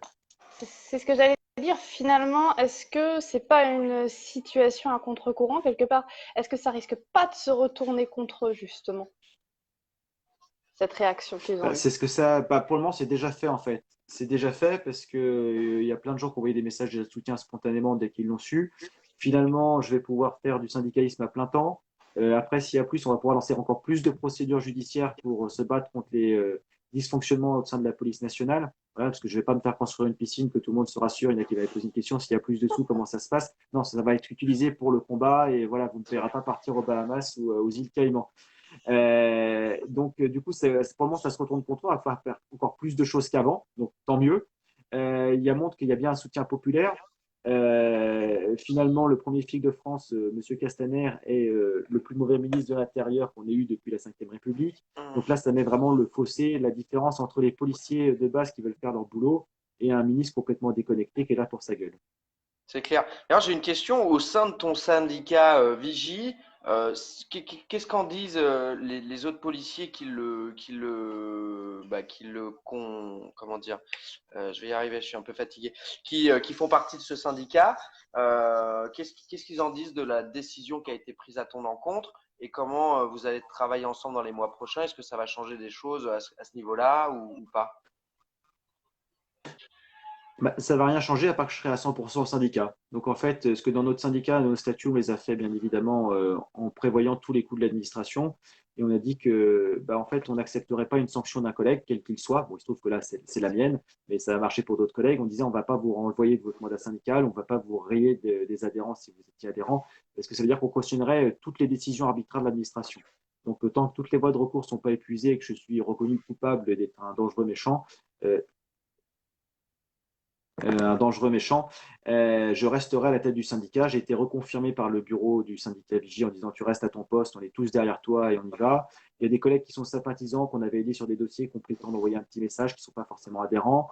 Donc en fait, il y a tout un soutien. Après, il y a aussi toujours, en fait, cette décision a encore plus clivé au sein de la police, sur certains groupes sociaux où il n'y a que des policiers. Il n'y a pas eu d'avis, je m'en fiche. Il y avait des gens qui disaient c'est bien ce qu'il fait, il faut qu'il continue, parce qu'il est hors de question qu'on nous muselle. On n'est pas forcément d'accord avec tout ce qu'il dit, mais il faut qu'on puisse s'exprimer. Et puis il y a des gens qui sont juste, des gens que je ne pas avoir en collègue, qui disent bien fait pour ta gueule, tu n'avais qu'à pas l'ouvrir et bien respecter les ordres. Donc là, c'est devenu très clivant, mais ce qui veut dire qu'aussi, il y a quelques mois aussi en arrière, ceux qui pouvaient nous soutenir n'osaient pas prendre la parole dans ces groupes de policiers, ou moins, parce qu'ils étaient terrorisés par ceux qui faisaient régner la pensée unique. Et là, maintenant, les policiers osent aussi l'ouvrir. Et donc, en fait, ça montre plusieurs choses. C'est que dans la police nationale, c'est pas que ça évolue, c'est que les gens osent s'exprimer. C'est tout différent. La deuxième chose que ça montre, parce qu'ils ont aussi pris la sanction, je pense, à ce niveau-là. Bon, il y avait l'affaire Benalla, envoyé spécial. Ils attendaient que les gilets jaunes, ça s'essouffle un petit peu. Donc, ça montre bien qu'en fait, le mouvement des gilets jaunes, c'est pas parce que les gens ne sont pas dans la rue que le mouvement s'essouffle. C'est clair. C'est qu'il y a aussi d'autres priorités, etc. Donc, ça montre aussi que la contestation en France n'est pas du tout éteinte. Donc, c'est contre-productif pour eux. Donc, au final, ils sont embêtés et les motivations de ma sanction sont complètement aberrantes, en fait. C'est-à-dire qu'il faut cautionner le suicide, il faut cautionner les agressions sexuelles et il faut cautionner des détournements de fonds publics. Les violences policières pour Benalla. Et voilà. Donc, ça veut dire qu'en fait, ils sont dans une position indéfendable maintenant que j'ai le soutien large parce qu'en fait, nos collègues on a de la chance d'avoir des gens un petit peu partout dans l'administration avec nos adhérents, y compris dans la direction centrale et au ministère. Et les retours qu'on a eus, ils ont dit leur stratégie par rapport à vos délégués, parce que je ne suis pas le seul délégué qui est embêté. Je salue mon collègue Doha Manoir aussi, qui est en attente de ce conseil de discipline pour les prises d'opposition qu'il a eu. Et tous nos délégués sont un petit peu embêtés, plus ou moins. Mais par exemple, la stratégie d'administration a été de dire on ne virera pas un syndicaliste parce que ça nous ferait vraiment trop mauvaise presse. Je vais dire au point où ils en étaient, bon, je ne pense pas qu'ils étaient à ça près. Et après, ils ont dit par contre, on va les asphyxier financièrement. C'est-à-dire qu'on va à chaque fois, on va les mettre dehors, on va couper leur salaire pour les forcer à partir par écœurement. Donc du coup, leur stratégie d'asphyxie, d'écœurement, a raté. Parce que finalement, les gens qui m'emploient vraiment, le peuple, ben, ils ont dit non, on va pas te laisser tomber parce que le gars qui est nommé par le gouvernement a décidé de faire son petit chef. Ouais, bien Donc sûr. en fait, ça montre bien tout ça et ça se retourne contre eux et j'en suis bien content parce que je pense que le travail au sein de la police doit continuer et surtout que ça commence à réveiller les consciences même chez C'est nous. ça, justement. Je répète à la team des modérateurs, si vous pouvez afficher, épingler le lien de la cagnotte Le pot pot commun commun sur le live, sur le le média, média. ce serait super parce qu'elle y est sur Vécu, mais pas sur le média. Et ça serait bien que les gens puissent y accéder rapidement s'ils Ah. le souhaitent. Moi, ce que je me dis, euh, Il y a une question vas-y, déjà vas-y. sur notamment la cagnotte. Est-ce que vu ce qui s'est passé récemment, justement, Sur les cagnottes, sur les cagnottes, notamment avec celle de d'Étinger. Christophe d'Étinger, est-ce que vous n'avez pas peur, vous, que ce soit le syndicat ou toi-même, qu'il y ait moyen, de par l'État, de pression Ouais, il sur aurait peut-être fallu cet aller sur organisme? du PayPal, parce que peut-être que le pot commun, ils peuvent y toucher, quoi. On l'a vu avec Tipeee, Alors, avec Litchi, donc justement, on n'a pas choisi Litchi pour des raisons évidentes, hein, avec ce qui est arrivé à Christophe Détinger, pour deux raisons. En plus qu'ils aient piqué la cagnotte, ils ont en plus fait convoquer tous les gens qui avaient donné de l'argent au commissariat ou dans des services de police. Donc, Madame Schiappa avait demandé ça et ça a été fait pour certains. Donc, le but du jeu, c'est pas que les gens soient embêtés derrière parce qu'ils ont voulu se battre pour des valeurs républicaines. Donc, on a choisi le pot commun. C'est des personnes qui l'avaient déjà utilisé en disant que c'était plus sûr, que c'était plus social et plus solidaire comme option que Litchi. Donc, du coup, c'est pour ça qu'on l'a choisi. Après, on prend toujours un risque. Mais normalement, c'est plus solide et les gens qui sont derrière résisteraient mieux à la pression gouvernementale que Litchi. Oui, parce que des pressions gouvernementales, on en entend notamment sur les entreprises de bus également, puisque depuis le début de l'année, il n'y a que les Robins des bus qui sont indépendants, qui peuvent emmener notamment des gilets jaunes, puisque tous les autres reçoivent des pressions, notamment de l'État, toutes les autres entreprises de bus. Donc on voit effectivement que les policiers reçoivent des pressions de par leur carrière, même sur leur famille. Alors, est-ce qu'on ne peut pas comparer ça à du harcèlement à un moment donné? Ah bah, nous, on est sur un harcèlement institutionnel, c'est ce qu'on dénonce en fait depuis. En fait, l'institution est tellement mal organisée ou bien organisée suivant les points de vue, c'est qu'on arrive à ce harcèlement au travail. Après, c'est ce qu'on donne à chaque ministre de l'Intérieur qui est nommé. On lui donne des études d'une psychologue qui s'appelle Nadège Guidou, qui avait fait un livre Mal-être dans la police, qui à l'époque avait eu l'autorisation d'aller enquêter comment ça se passait. Donc, elle dit les méthodes tayloriennes au sein de la police, les ordres contradictoires, les pervers narcissiques qui dirigent la police, ça pose beaucoup de problèmes. Et c'est institutionnel, c'est-à-dire que le système de l'institution policière pousse à faire ça, en fait. C'est-à-dire que même la personne qui veut être clean au début, l'institution, s'il ne fait pas gaffe, l'entraîne dans cette voie automatiquement. Depuis, cette psychologue, je la recommande régulièrement pour qu'elle aille faire des plateaux télé, etc. Elle donne plus aucune interview depuis qu'elle a sorti son livre. A-t-elle subi des pressions ou pas? Je n'en sais rien. La deuxième chose qu'on donne aussi comme exemple, c'est la police québécoise qui a changé son type de management par rapport à. Ça a bugué, qu'a changé quoi? Pardon, il y a eu une pause, il y a une Oui. coupure. Ouais. Donc, la police québécoise, il y avait des choses à changer et ils refusent de faire les mêmes choses, qui sont des choses assez simples. Donc, en fait, il y a une volonté de garder ce système délétère. Il y a une volonté de garder ce système délétère de management qui a déjà été décrié depuis plusieurs années. Donc, à partir de là, on ne se l'explique pas, à part une volonté mauvaise d'avoir des gens aux ordres et de les persécuter pour qu'en plus, ils ne coûtent pas plus cher. Ah ouais, c'est clair. Enfin, on a quand même la nette impression que la police est totalement corrompue en France, au même titre que les politiques, etc. Enfin, qu'on est dans une dynamique de corruption qui a tellement pris d'ampleur que finalement, tout le monde est malheureux partout et c'est grave. C'est grave. Euh, On a la sensation, en tout cas, effectivement, que le système policier actuel ne ressemble plus du tout à celui qui avait été instauré, en tout cas qui avait été voulu par la démocratie du peuple, c'est-à-dire celui d'être au service du peuple, au service de la nation et avant tout au service de l'humain. Parce que quand on parle de l'humain, on parle du policier également et puis de la personne qu'il a en face de lui, c'est-à-dire le citoyen français.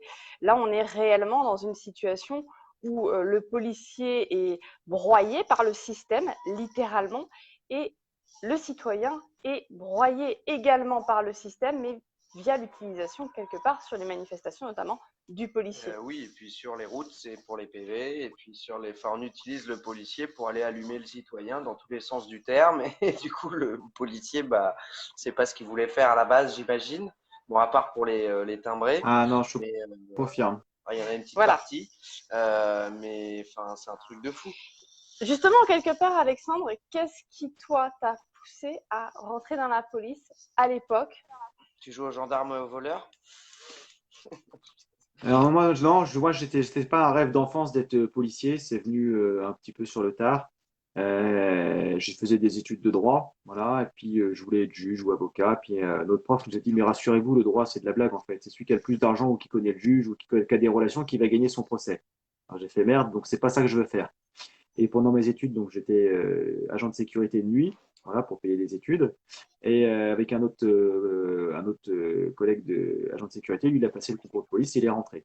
Voilà ce qu'on disait, bah tiens, on peut faire ça. Je dis, bah pourquoi pas? Moi, j'ai envie d'être au service des gens. Donc police, pourquoi pas? Parce qu'on m'a dit, bah, pourquoi tu n'as pas fait pompier ou dans l'hospitalier, etc. En fait, c'était très bête, j'ai un problème avec la vue du sang. Voilà, donc j'ai dit, tous ces métiers-là, je ne pourrais pas les faire.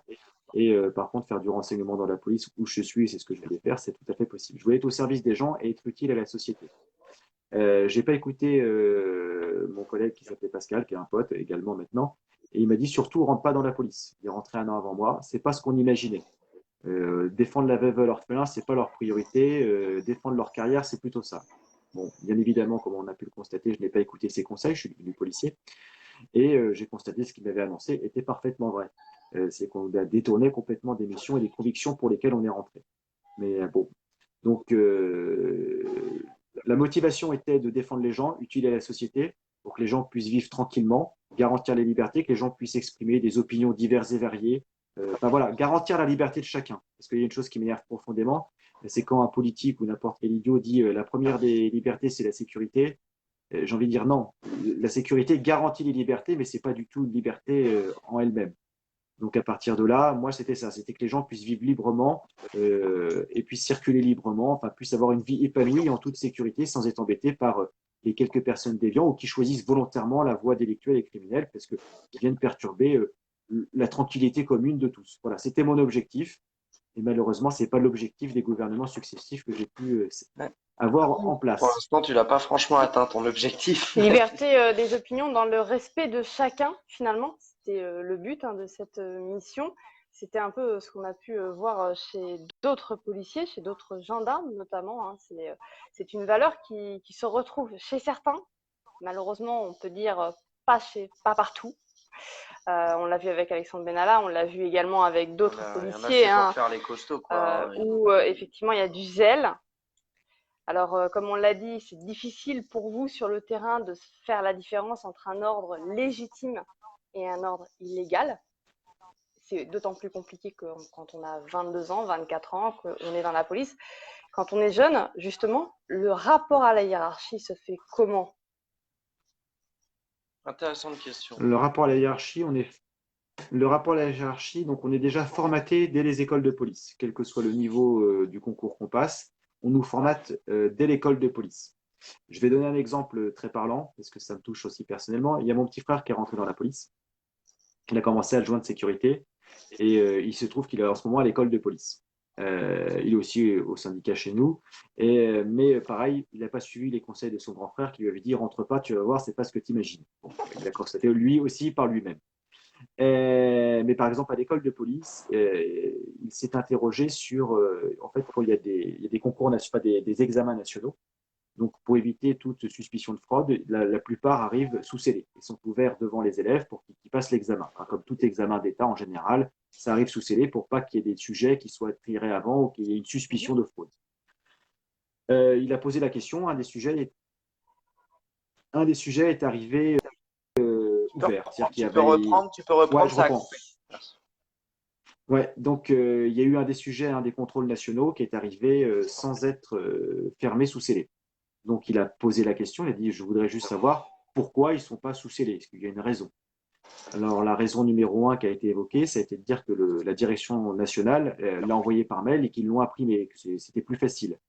Alors il a dit ben oui, mais le problème c'est que tous les contrôles arrivent de la direction nationale et donc pour le coup, il y en a qui arrivent bien scellés. Donc pourquoi celui-là non? Alors là, la deuxième réponse a été, bah oui, mais celui-là, en fait, c'est un contrôle qui est noté que sur 70 et pas sur 100. C'est l'armement, c'est moins important. Il a fait l'armement, c'est moins important. Il dit, c'est quand même un petit peu bizarre que l'armement, ce soit moins important. Et donc là, la réponse qu'on lui a faite, on lui a dit, t'as signé dans la police? Bon, eh ben, c'est pour obéir, c'est pas pour réfléchir, donc maintenant, t'arrêtes avec tes questions.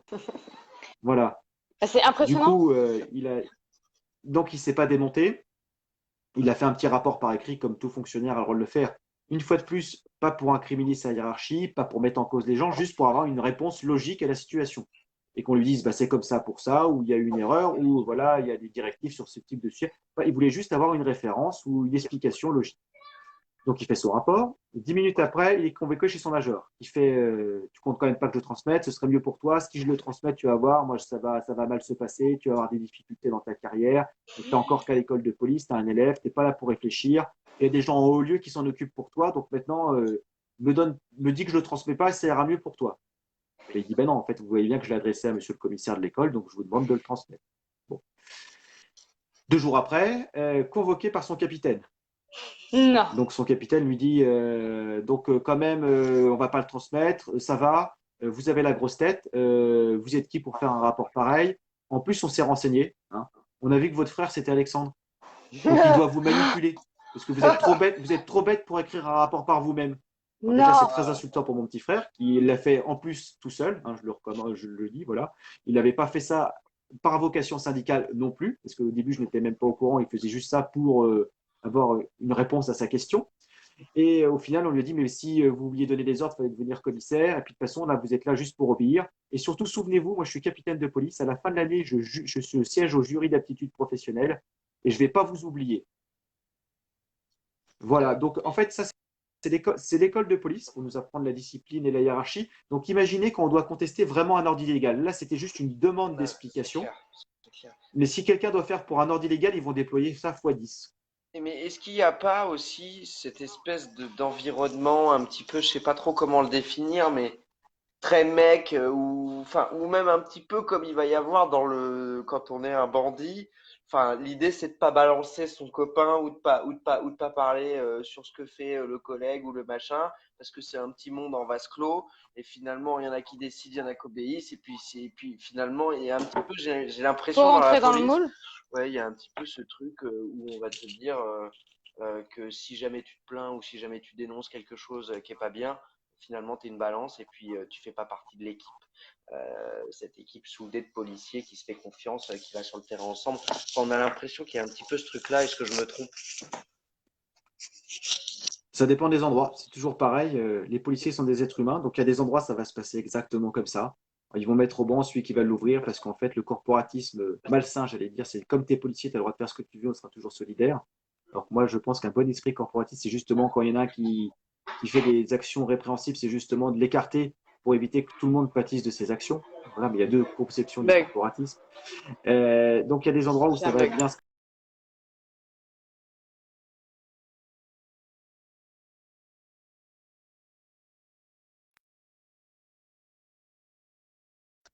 si tu balances, il te met une pression psychologique énorme à tout le monde et que du coup, ben, rien va se taire. Et ce qui va un peu dans ce sens-là, c'est que par exemple, on n'est pas très bien récompensé. On avait un collègue qui était à la BAC Nord à Marseille, qui avait dénoncé un petit trafic de stupes avec certains autres collègues de la BAC. Résultat des courses, c'est lui qui a été sanctionné administrativement, alors qu'il avait fait les procédures avec le procureur, etc. Donc c'est celui qui dénonce et qui voulait remettre un peu de propre qui est le plus ennuyé au final au sein de la police nationale. La deuxième chose aussi qui est mise en place, c'est aussi le système de fait que comme on a des horaires atypiques, ils nous coupent volontairement de toute vie sociale, donc ce qui est compliqué, c'est qu'on chambre des fois des divorces, des séparations, enfin c'est compliqué et au final on se retrouve à vivre qu'avec nos collègues de travail, pour une partie de nos collègues, à cause de nos rythmes de travail, on ne puisse pas sortir comme on veut, c'est compliqué.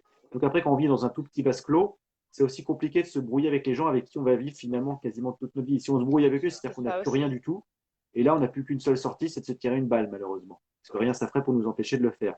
Donc ça dépend de l'institution incite à ça, parce qu'ils veulent nous faire vivre en vase clos, ils disent qu'ils veulent nous faire passer des messages, tu seras une balance, etc. Après, on est des êtres humains, donc il y a des endroits où ça ne va pas se passer comme ça, parce que les gens restent avec une éthique, avec des convictions. Et après, donc c'est à géométrie variable, parce que le dernier maillon, c'est l'être humain à la fin. Et c'est ce que disent beaucoup de collègues, et je partage parfaitement leur avis. En fait, il y a des gens qui sont dans des services un peu plus prestigieux, mais les embranches de merde, donc les gens veulent partir. Et il y a des services, des fois, qui ne sont pas intéressants du tout. j'allais dire par exemple des services de garde de porte ou des choses comme ça. Mais les collègues sont super solidaires, il y a une super ambiance et tout le monde s'amuse bien, ils viennent avec le sourire au travail. Donc en fait, voilà, ça a vraiment à voir avec les gens avec qui on travaille au quotidien, mais c'est valable dans toutes les entreprises, j'allais Ouais, dire, bien sûr, et dans tous les endroits. Voilà. bien sûr. Ok, je répète à tous ceux qui viennent d'arriver sur le live ou qui le suivent depuis le début, n'hésitez pas à le partager hein, sur toutes les pages, sur tous les groupes, sur vos pages perso, etc. Commentez-le. Si vous avez des questions, on va les prendre maintenant. Qu'est-ce que t'en penses? Oui, On je est pense que bien? c'est une bonne idée. On va prendre ce qu'on va faire, c'est qu'on va faire un coup sur deux.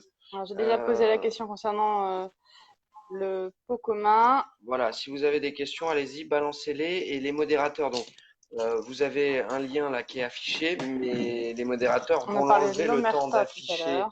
les questions à chaque fois. Donc, si vous voyez des.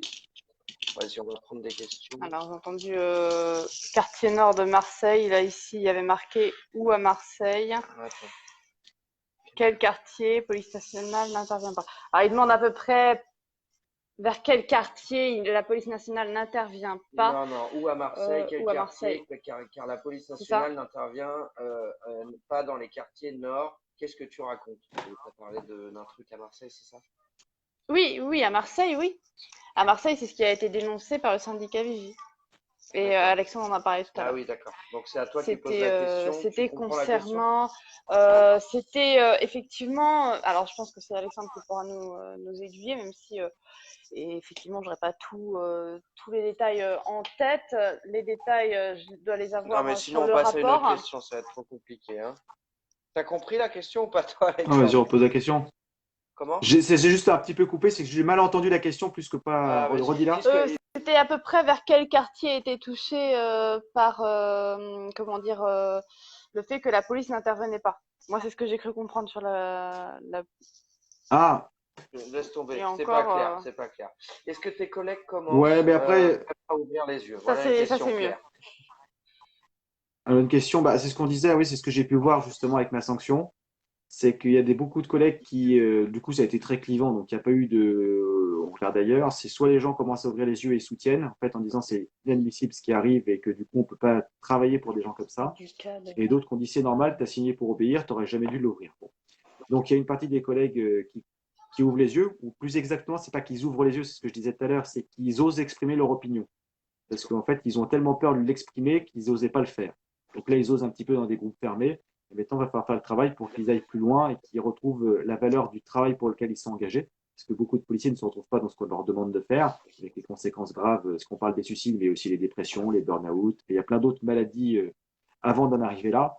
Et il y a un mal-être très général parce que justement, ces ordres sont complètement aberrants et on ne se retrouve pas dans le sens de notre métier. Donc, j'espère au moins que là, ils vont voir que le peuple est toujours derrière les policiers qui veulent une police avec des valeurs républicaines, que même le ministre, ça va se retourner contre lui au final, et que notre employeur, comme beaucoup le disent, c'est bien le peuple et pas le ministre, qui est normalement juste chef de la police, mais normalement lui aussi au service du peuple. Ouais, c'est Et clair. là, elle pose le problème actuel. On a pas mal de questions du coup. Qu'est-ce que tu penses du cas Marc Granier?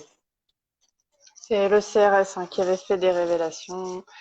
Alors après, Il je faut que connais tu me pas toute refasses un l'affaire. petit récap. Qui c'est Marc Granier? Marc Garnier, c'est un CRS qui avait fait des révélations. Apparemment, il avait été assez proche Ouais, de toute de façon, la présidence à Ah, un moment donné. celui Celui qui a été interné en hôpital psychiatrique. Ah, c'est ça. Je n'ai pas d'éléments. Je pourrais pas dire. J'ai vu son cas passer Voilà. effectivement sur Internet, qu'ils l'ont interné, etc.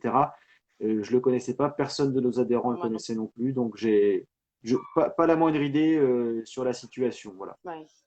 d'accord.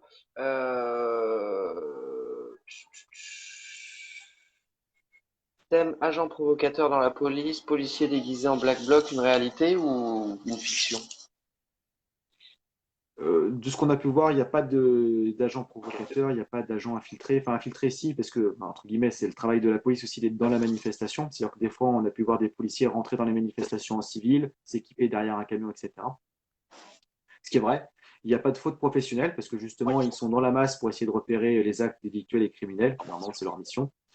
Par contre, si je dois faire une mission d'interpellation par la suite, ces gens-là doivent mettre le brassard. Ils doivent clairement s'identifier en tant que policiers. Par contre, venir dans la manifestation pour faire du renseignement ou essayer de voir s'il n'y a pas de choses qui dérapent en civil sans s'identifier clairement, c'est tout à fait dans les prérogatives. La seule chose qui serait une faute, ce serait de faire une intervention après sans dire qu'on est policier. La deuxième chose aussi, c'est qu'il y a certaines unités qui ont été montées dans le cadre des manifestations. Je pense aux Braves, enfin, les voltigeurs, nouvelle version de M. Lallemand et de M. Castaner. Là, c'était du volontariat.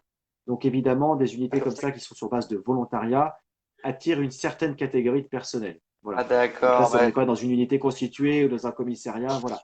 Donc il y a des choses, je dirais pas agent provocateur, mais il y a un recrutement spécifique de volontaires sur certaines missions où c'est pas justement, et ils jouent là-dessus, parce qu'en fait, quand on est dans un commissariat, dans une unité de CRS, il y a forcément des gens de tous bords, de toutes opinions.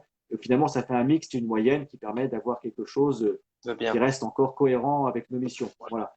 Ou en tout cas, il y aura des garde-fous. Et en faisant des unités spécialement pour certains événements sur le volontariat, en fonction du type de mission, on aura des profils très particuliers. Voilà. Alors, j'ai une autre question. Y aurait-il des policiers non français dans les rangs lors des manifestations et les autres syndicats de police vous soutiennent-ils? Ça fait deux questions. Pardon, ça a coupé. Il y avait des policiers. Ça a coupé la question. La première j'arrive. question, en gros, est-ce qu'il y a des. Vas-y. Est-ce qu'il y aurait-il des policiers non français? Parce qu'on a vu différents casques, notamment avec des drapeaux étrangers, voire des policiers qui parlaient une autre langue, genre des CRS. Et également, en deuxième question, est-ce que les autres syndicats de police, qui pour le moment étaient pour le moins silencieux, notamment Alliance, qui pour autant, au moment où il y a eu effectivement la comparution, ont décidé de laisser à Castaner la décision? Est-ce qu'ils vous soutiennent finalement maintenant? Alors, pour la première question, des policiers étrangers sur les manifestations, non. Voilà, il n'y a pas eu. Il y a eu une rumeur sur notamment les gendarmes mobiles parce qu'ils avaient des drapeaux européens, etc. Sur ça, c'est très simple. Les gendarmes, voilà, ils viennent l'Euro-Jean Force, etc. Oui, parce que les gendarmes français en font partie et ils ne repeignent pas le char d'assaut et leurs uniformes à chaque mission en fonction de où ils sont. Donc, effectivement, ils avaient le drapeau européen, mais c'était des gendarmes français. Après, il peut y avoir à la marge quelques policiers étrangers sur le sol français, mais ils ne sont pas en CRS, etc. Ils sont quelques-uns parce qu'il y a des échanges pour avoir, notamment sur la capitale, donc normalement pas dans les manifestations, des policiers étrangers pour parler la langue du pays et s'occuper des citoyens de pays étrangers. Donc, je sais qu'on a des fois des policiers espagnols, italiens, anglais, qui ne sont pas engagés sur le dispositif de maintien de l'ordre. En maintien de l'ordre, ils peuvent être derrière parce qu'il peut y avoir des ressortissants de leur pays qui participent aux manifestations et qu'on peut avoir besoin de leurs compétences linguistiques et juridiques par rapport à ce qui se passe dans leur pays, mais ils n'ont pas été déployés pour faire du maintien de l'ordre parce que justement, ils sont policiers étrangers en France et donc pour le coup, ils peuvent nous aider, mais ils ne peuvent pas faire le travail de police. Sur la deuxième question, pour les autres syndicats, il y a déjà des syndicats qui ont participé à la demande de sanctions. Donc forcément, ceux-là, il n'y a aucune chance d'avoir leur aide, notamment Unité GP, qui nous a même déposé un recours au pénal contre nous, parce qu'on les a accusés. On a posé la question de s'il y avait des gens victimes de chantage pour avoir voté pour eux. Voilà, comme c'est marqué sur les PV. Voilà, mais en fait, ils n'ont pas l'argent pour défendre leurs propres adhérents qui peuvent être victimes de différentes choses. Par contre, ils ont le temps de payer un avocat pour nous attaquer en tant que syndicat. Voilà. On a le syndicat des commissaires aussi qui avait œuvré pour nous attaquer, et ce qui se comprenait aussi parce que le numéro 2 du syndicat des commissaires, on m'a dit qu'il avait peut-être changé aussi également il n'y a pas longtemps. Pardon, je disais, il y avait aussi le syndicat des commissaires qui nous en voulait. Attends 2 secondes parce que là, ça bug sur le média. De plusieurs dizaines de milliers d'euros. Décidément.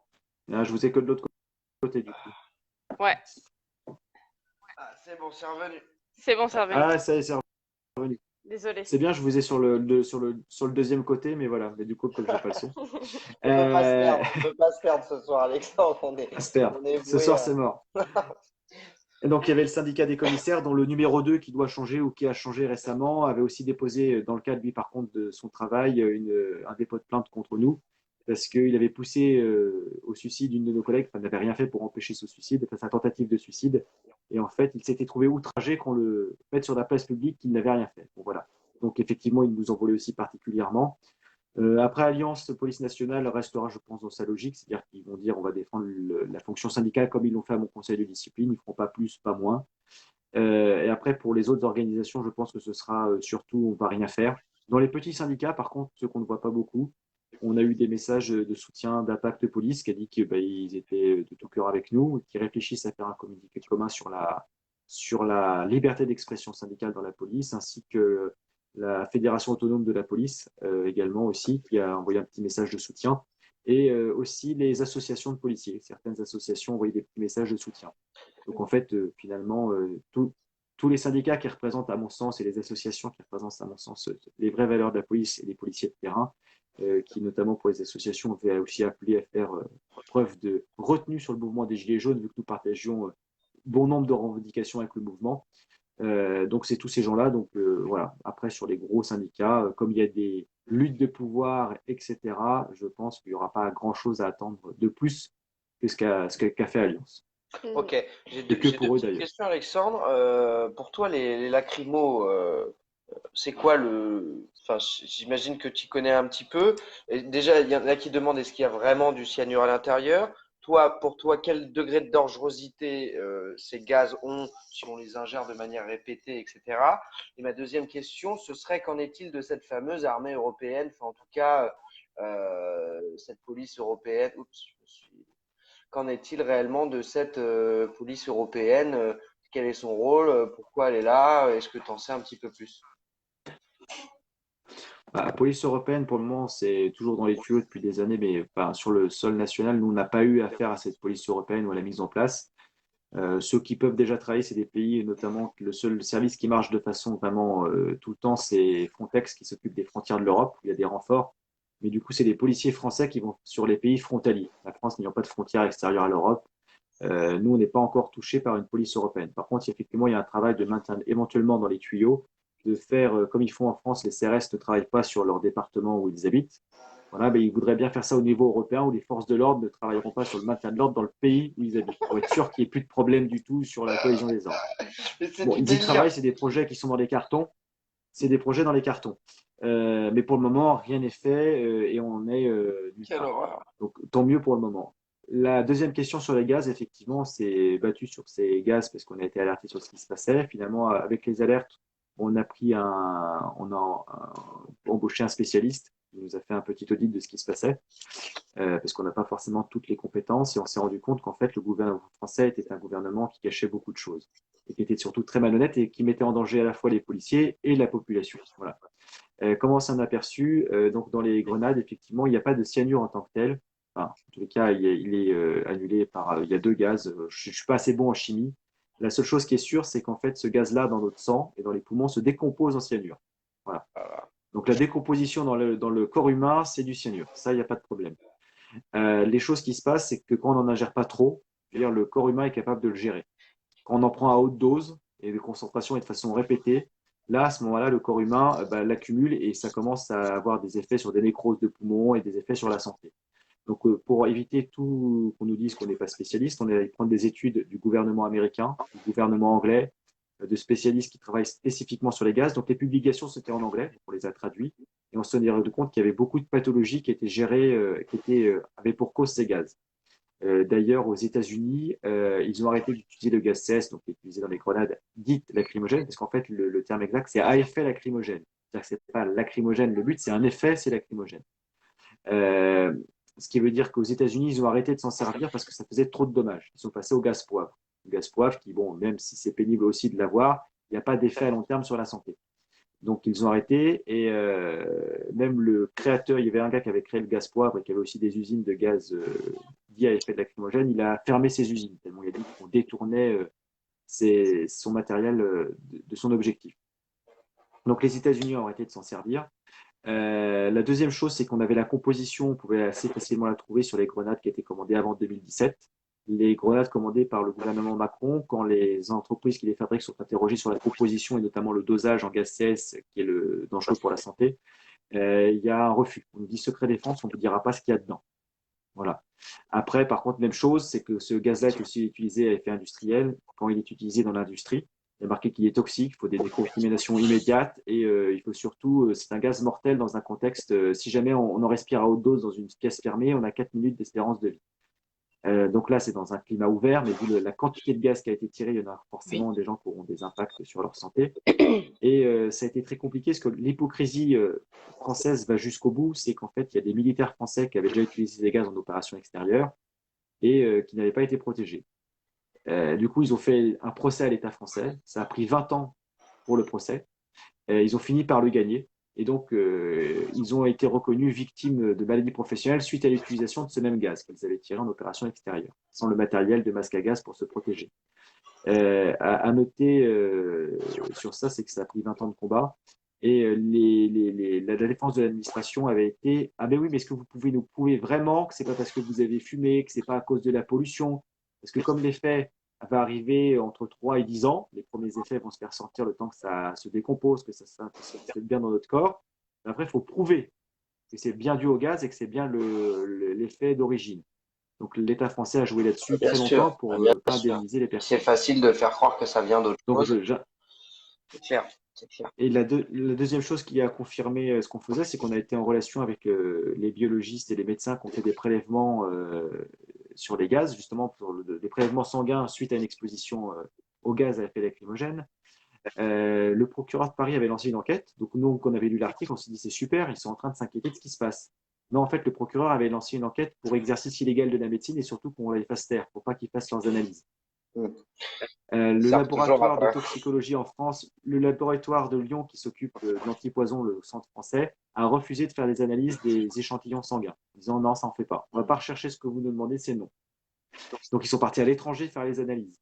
Ils avaient trouvé un laboratoire qui finalement a refusé en sachant que ça pouvait mettre en porte-à-faux la France. Donc en fait, ils vont très loin. En fait, les gens veulent juste savoir ce qu'il y a dans les analyses. Et même ça, le gouvernement français arrive à bloquer le système pour dire on ne veut pas savoir. Autre anecdote également sur ces gaz, c'est qu'il y a un antidote uniquement pour l'effet lacrymogène et les démangeaisons, pas pour la nécrose des poumons et tous les autres effets sur la santé à long terme. La En fait, qui poudre de empêche de se perlimpinpin, gratter. non? Non, ça s'appelle de la diphtérine en fait. Et si jamais tous les manifestants mènent ça, en fait, ils auront bien les poumons cramés. Mais en fait, l'explication officielle de dire c'est pour l'effet lacrymogène n'aurait plus effet. Donc à ce moment-là, il n'y aurait plus besoin de tirer le gaz si c'est vraiment pour faire pleurer les gens, si jamais l'effet ne marche plus. Donc même les fonctionnaires de police n'en étaient pas dotés de ça, parce que comme on n'avait pas de masque à gaz, seules les unités de démineurs les ont. Mais ce qu'on a découvert par la suite, c'est que pareil, c'est pas sur le site français du fabricant de diphtérine, parce que c'est un fabricant français. L'État français a fait des tests sur 5 cobayes gendarmes. Donc il y a des collègues gendarmes français qui ont été cobayes de cet antidote des effets lacrymogènes. Mais pour pas que ça donne d'idée en France, ils l'ont publié uniquement en anglais. Alors que c'est des gendarmes français.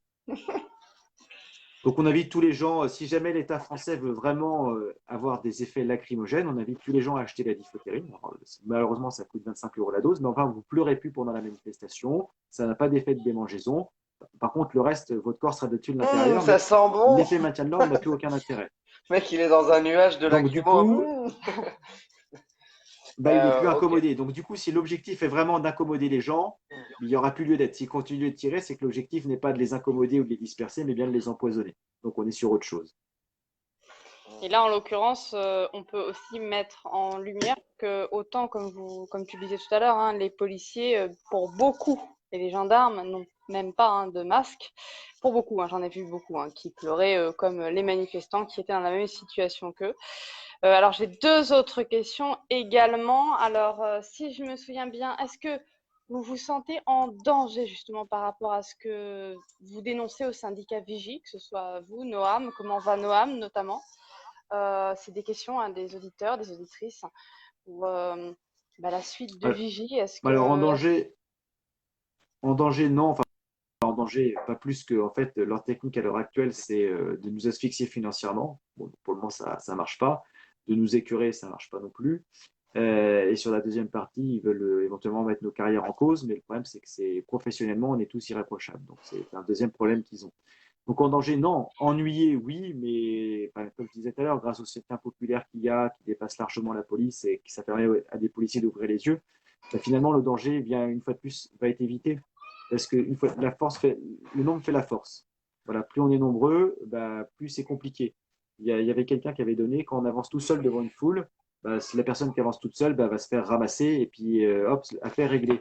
Maintenant, si on avance tous ensemble, comme c'est en train de prendre la mesure depuis le mouvement des Gilets jaunes, même si on peut tous en prendre plein les dents à droite, à gauche, dans la police, dans les manifestations, même des riverains, mais si, je veux dire, tous les gens qui veulent faire changer les choses pour une société qui respecte justement les valeurs profondes de la France, on continue d'avancer tous ensemble, ils ne pourront pas nous avoir. Parce que nous, on est des millions, ils sont finalement qu'une poignée au gouvernement. Il faut juste qu'on prenne conscience de notre force par le nombre et que, par exemple, la même chose qu'ils n'avaient pas imaginé, parce que dans leur tête, je pense que c'est pas dans leur logiciel, qu'on puisse être solidaire entre nous. Eux qui peuvent des fois brasser des salaires à plusieurs dizaines de milliers d'euros en tant que ministres et qui traitent avec des gens qui sont avec des millions d'euros sur leur compte en banque, ils n'ont jamais pensé que nous, petits peuples qui gagnons notre vie avec en moyenne entre 1000 et 2000 euros, on puisse être tous solidaires et s'entraider parce qu'on pense qu'il y a des causes qui nous dépassent individuellement. C'est Donc ça. c'est aussi une belle leçon pour ces gens-là. C'est ça, ça leur fait bizarre. Et moi, j'avais une question de Denis Robert. Alors, est-ce que tu vois qui est Denis Robert, Alexandre? C'est le nouveau directeur de la rédaction du Média, sur lequel on diffuse en plus de Vécu. Il a beaucoup travaillé avec l'équipe du Média sur l'affaire Zineb Redouane. Et du coup, il voulait un petit peu Ouais. ton avis là-dessus. Alors l'avis, nous, les derniers éléments, c'est grâce aux médias qu'on les a eus, c'est sur l'autopsie qu'ils ont pu mettre, etc. Donc sur ça, il n'y aura pas de nouveauté. Donc a priori, ils ont utilisé l'espèce de mitrailleuse à Al Capone qui tire plusieurs grenades vers la façade de l'immeuble. Donc il n'y avait pas une volonté de tirer dans les habitations de la part de mes collègues, hein. Par contre, effectivement, l'arme n'est pas forcément adaptée. Cette arme-là est utilisée uniquement dans un autre endroit au monde, c'est pour lutter contre les Palestiniens dans la bande de Gaza par Israël. Voilà. Donc c'est quand même assez typé. Et les Américains s'en servaient pour réprimer les émeutes raciales à Los Angeles en 2011. Mais même depuis eux, ils ont dit on arrête. On ne se sert plus de cette arme-là. Voilà. Donc c'est parce que M. Macron avait dit que ça avait été utilisé par des grandes. Non, pas M. Macron, autant pour le gouvernement précédent. Je ne vais pas tout mettre sur M. Macron. Avait dit que ça avait été utilisé par des grandes démocraties dans le monde. Donc après recherche, les États-Unis et Israël. Mais sur des cas bien pacifiques, sachant que les États-Unis ont même arrêté. Donc il y a ça. La deuxième chose qu'on voudrait bien savoir, et c'est aussi également comme c'était dans une pièce fermée. Donc effectivement, les grenades ont pu la défigurer. Ça peut être le traumatisme qui l'a tué. C'est a priori ce qui est dit par l'autopsie. Par contre, nous, ce qu'on aurait bien voulu savoir, c'est ses poumons. Parce qu'en fait, le gaz, comme c'est une pièce fermée, comme je disais tout à l'heure, dans un petit passe d'air avec beaucoup de gaz, ça peut tuer aussi. Donc savoir si elle n'aurait pas été asphyxiée de toute façon. Ouais. Et dans ce cas-là, ça peut servir à tous les autres, justement, qui subissent la même chose. Voilà. Et là, comme l'autopsie est pas Apparemment, elle aurait faite été chez la par l'intérêt, d'après voisine, ce que j'ai compris, etc. Donc, elle aurait été chez la voisine, elle aurait vraiment été blessée c'est au ce qu'on visage, hein.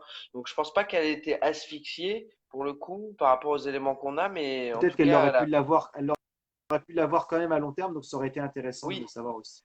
oui, oui. Après, les choses qui sont bizarres, c'est qu'il y a un procureur qui se balade dans les rues à ce moment-là, on a pu voir. Mm. La séparation entre police, normalement justice, ça doit se séparer justement pour éviter une confusion des genres. Donc là, on comprend pas trop ce qui se passe. Et après, malheureusement, un dysfonctionnement dans un dispositif de police, la moindre des choses, c'est de s'excuser, de dire, voilà, le ministre s'excuse, il y a eu une erreur, il y a eu une arme qui n'était pas adaptée. Faute involontaire, bien évidemment, mais enfin, je veux dire, la moindre des choses, c'est de prendre avec compassion la situation et pas d'essayer une fois de plus de la prendre avec arrogance.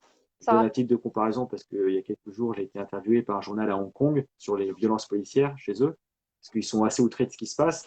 Et à la fin de l'article, j'ai été interviewé avec un commandant américain également. La conclusion de l'article a été, non, en fait, l'endroit où c'est le plus violent au monde, c'est la France, ensuite les États-Unis et après Hong Kong.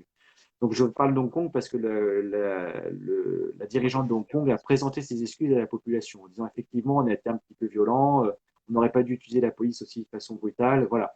Donc qu'on se comprenne pour avoir un élément de comparaison, ils ont été les manifestations donc, de plusieurs millions de personnes dans les rues à Hong Kong se sont déroulées de façon pacifique.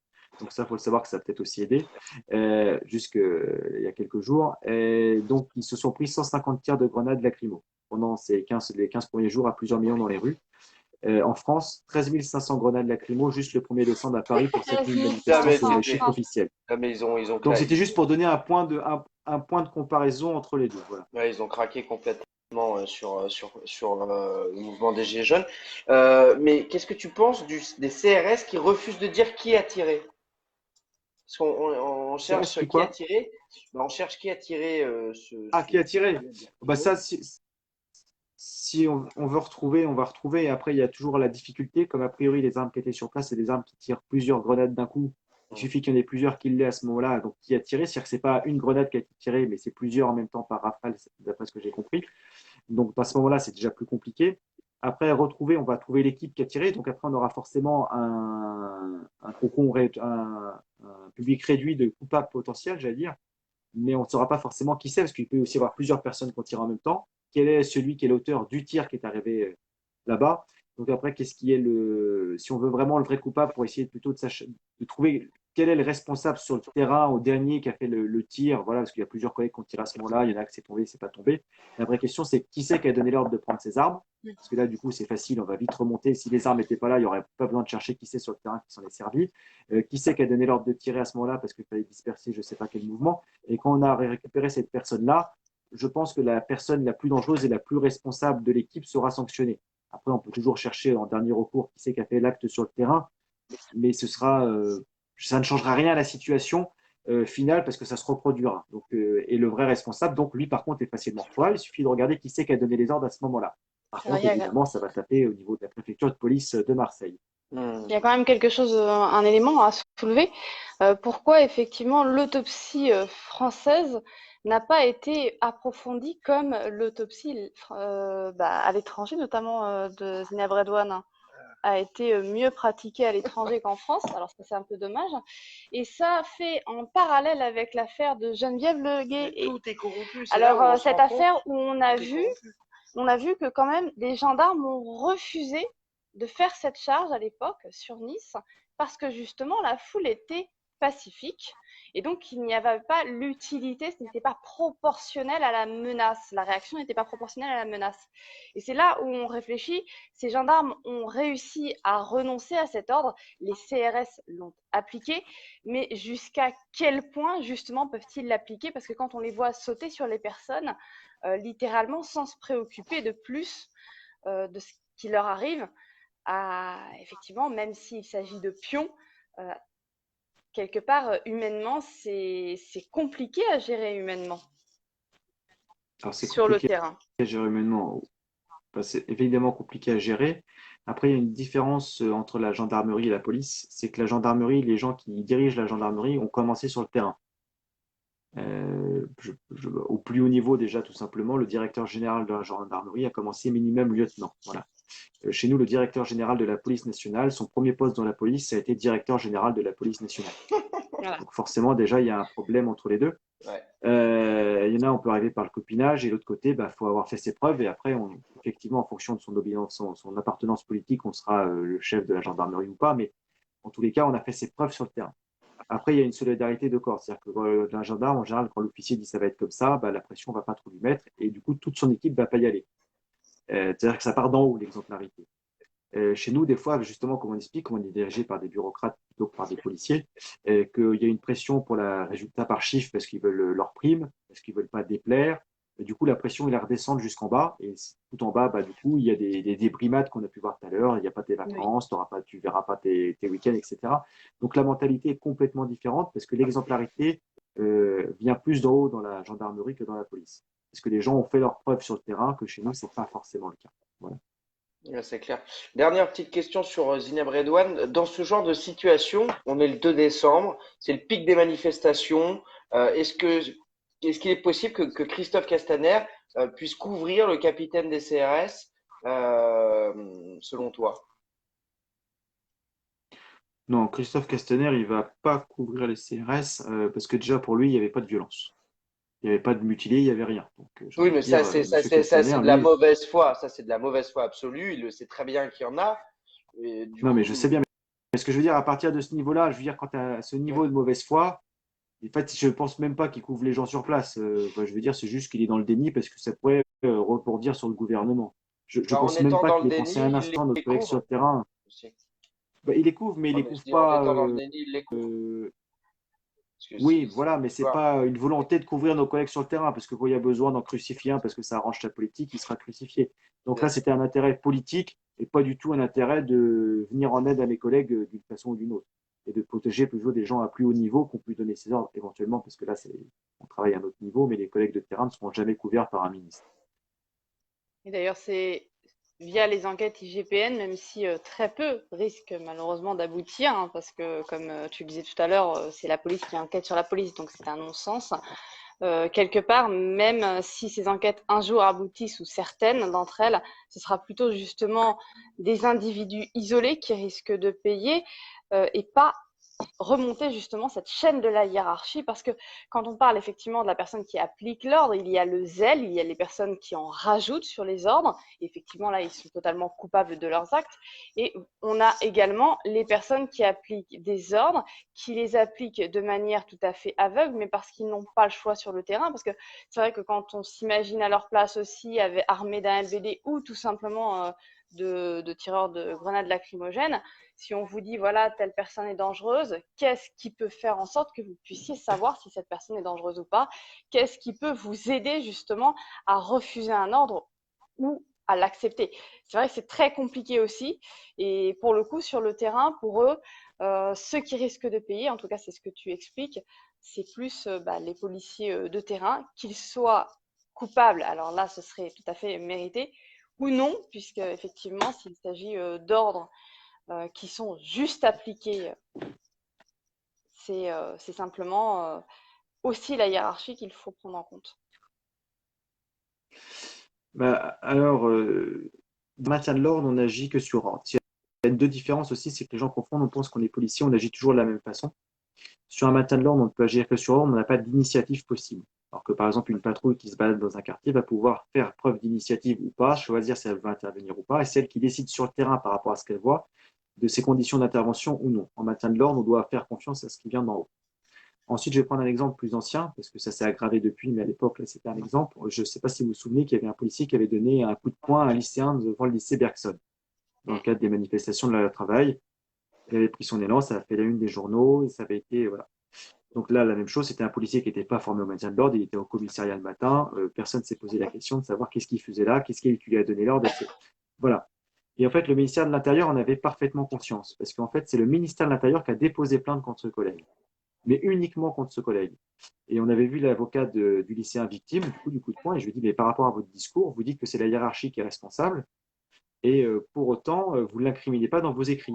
Mais je lui ai dit, je ne peux pas, parce que c'est dans l'intérêt de mon client. Je me suis rajouté à la procédure du ministère de l'Intérieur. Je n'ai pas réouvert une procédure. Si je voulais réouvrir une procédure par rapport à ce que je déclare, il faudrait que mon client perde quasiment 2 ans. Donc en fait, le ministère de l'Intérieur, pour couvrir toute la hiérarchie, c'est notre propre ministre qui a directement porté plainte et qui a verrouillé la plainte uniquement sur le collègue de terrain.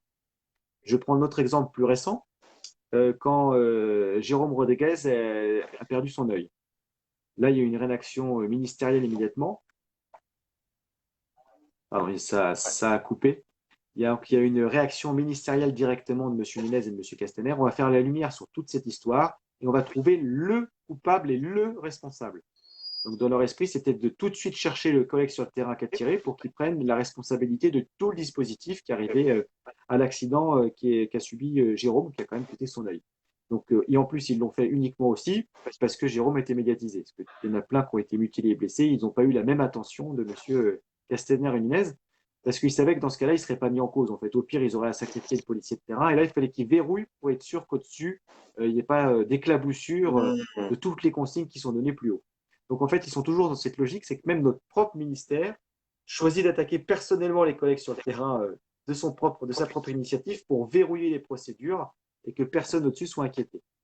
Donc, à partir de là, ça complique un petit peu notre travail. Et puis après, surtout pour pas que ça se recommence. Pour pas que ça recommence une nouvelle fois. C'est clair. Bah, écoute, Alexandre, je pense que ça fait 2 heures qu'on est en live. On a échangé sur pas mal de choses. On a encore, je pense, des centaines de questions de ceux qui nous regardent. On pense qu'on va peut-être te laisser tranquille en famille. En plus, je crois que tu es en famille pour le week-end là. Donc, exactement. On va peut-être te laisser tranquille avec ta femme qui doit t'attendre depuis 2 heures. Un live de 2 heures, c'est pas mal parce que de toute façon, on peut s'étaler. Beaucoup de sujets. Voilà, on peut s'étaler encore longtemps. Alexandre. Ouais, merci beaucoup d'être intervenu ce soir, d'avoir pu parler justement. Et je t'oublie pas, je te fais la petite vidéo, pas forcément tout de suite, de où est Steve. Alors, tu peux faire ça, tu peux la poster sur ton mur et quand tu l'as posté, tu nous le dis et nous, on va le transférer sur Vécu. En fait, voilà, je fais un petit point là-dessus pour ceux qui nous regardent. On s'est dit, Steve a disparu, personne n'en parle. Du coup, il faut peut-être trouver un moyen d'obliger les gens à en parler plus, les médias et les politiques. Donc, pour ce faire, on s'est dit, on a une arme, c'est les réseaux sociaux. Donc, l'idée, c'est que j'ai montré l'exemple, j'ai fait une vidéo face caméra qui dure 3 secondes, donc ça m'a pas pris plus de 3 secondes, où je demande à Monsieur Castaner où est Steve. D'accord? Cette vidéo, je la poste sur mon mur Facebook, je la poste sur mon Twitter, je la poste sur mon compte Instagram. Et puis elle est Je courte, l'envoie à puis elle passe. Vécu. Je l'envoie à Vécu. Vécu la poste sur son mur. Donc, ça veut dire que toutes les personnes qui vont réaliser cette vidéo vont passer sur Vécu parce qu'on s'est dit, on va montrer toutes les têtes de tous les gens qui le demandent. Et l'idée, c'est que ça devienne viral rapidement. Demain, il y a une action à Nantes pour Steve. Donc, ça ne vous coûte rien. C'est très rapide et ça peut être utile. Et l'idée, c'est de le diffuser le plus largement possible. Alors, c'est un test. C'est pas pour ça qu'on y arrivera, mais ce serait pas mal. Donc, je sais pas où on en est là, mais il y a déjà pas mal de gens qui l'ont fait. Donc, si tu peux nous le faire, Alexandre, ce sera très solidaire pour Steve et sa famille qui, on imagine, sont dans une souffrance absolue. Je sais pas si on les verra demain, mais ça va être, je pense qu'il va y avoir une grosse tension demain à Nantes. Voilà. Ça, c'est sûr. Surtout que les directeurs de la sécurité publique et les autorités les plus hautes de Nantes ne sont pas forcément les plus sympathiques à la fois pour nos collègues et les manifestants. Voilà. C'est un des pires, le mec de Nantes. Sur Nantes, oui, ils sont extrêmement puissants et très violents généralement. On l'avait vu notamment avec une charge et des gaz lacrymogènes sur une fête foraine, donc avec des enfants. Ouais. Donc voilà, c'était Nantes il y a quelques mois de ça. À peine. Donc voilà, pour clore ce direct. Pour clore, dernière petite chose, n'hésitez pas à rejoindre le média, devenez sociaux, n'hésitez pas à regarder quelles sont les conditions, etc. N'hésitez pas, Vécu, à nous soutenir aussi. On a une cagnotte en place, un Tipeee. Nous aussi, on peut vivre parce que on travaille tous ensemble. Et voilà. C'est tout. Tu as autre chose à rajouter, toi, Christelle? Écoute, je remercie toutes les auditrices, tous les auditeurs. Je remercie Alexandre Langlois de nous avoir permis d'avoir 2 heures justement de son temps, d'avoir pu discuter notamment de la jeunesse dans la police, de comment ça se passe aujourd'hui, et également toutes les modératrices et les modérateurs qui sont intervenus sur nos directs. Merci infiniment et à très bientôt pour de nouvelles investigations. Bisous tout le monde et Alexandre, on s'écrit. Ça marche? Merci. Ça marche. Merci, à bientôt. Allez, ciao et prends soin de ta famille. Merci, ciao.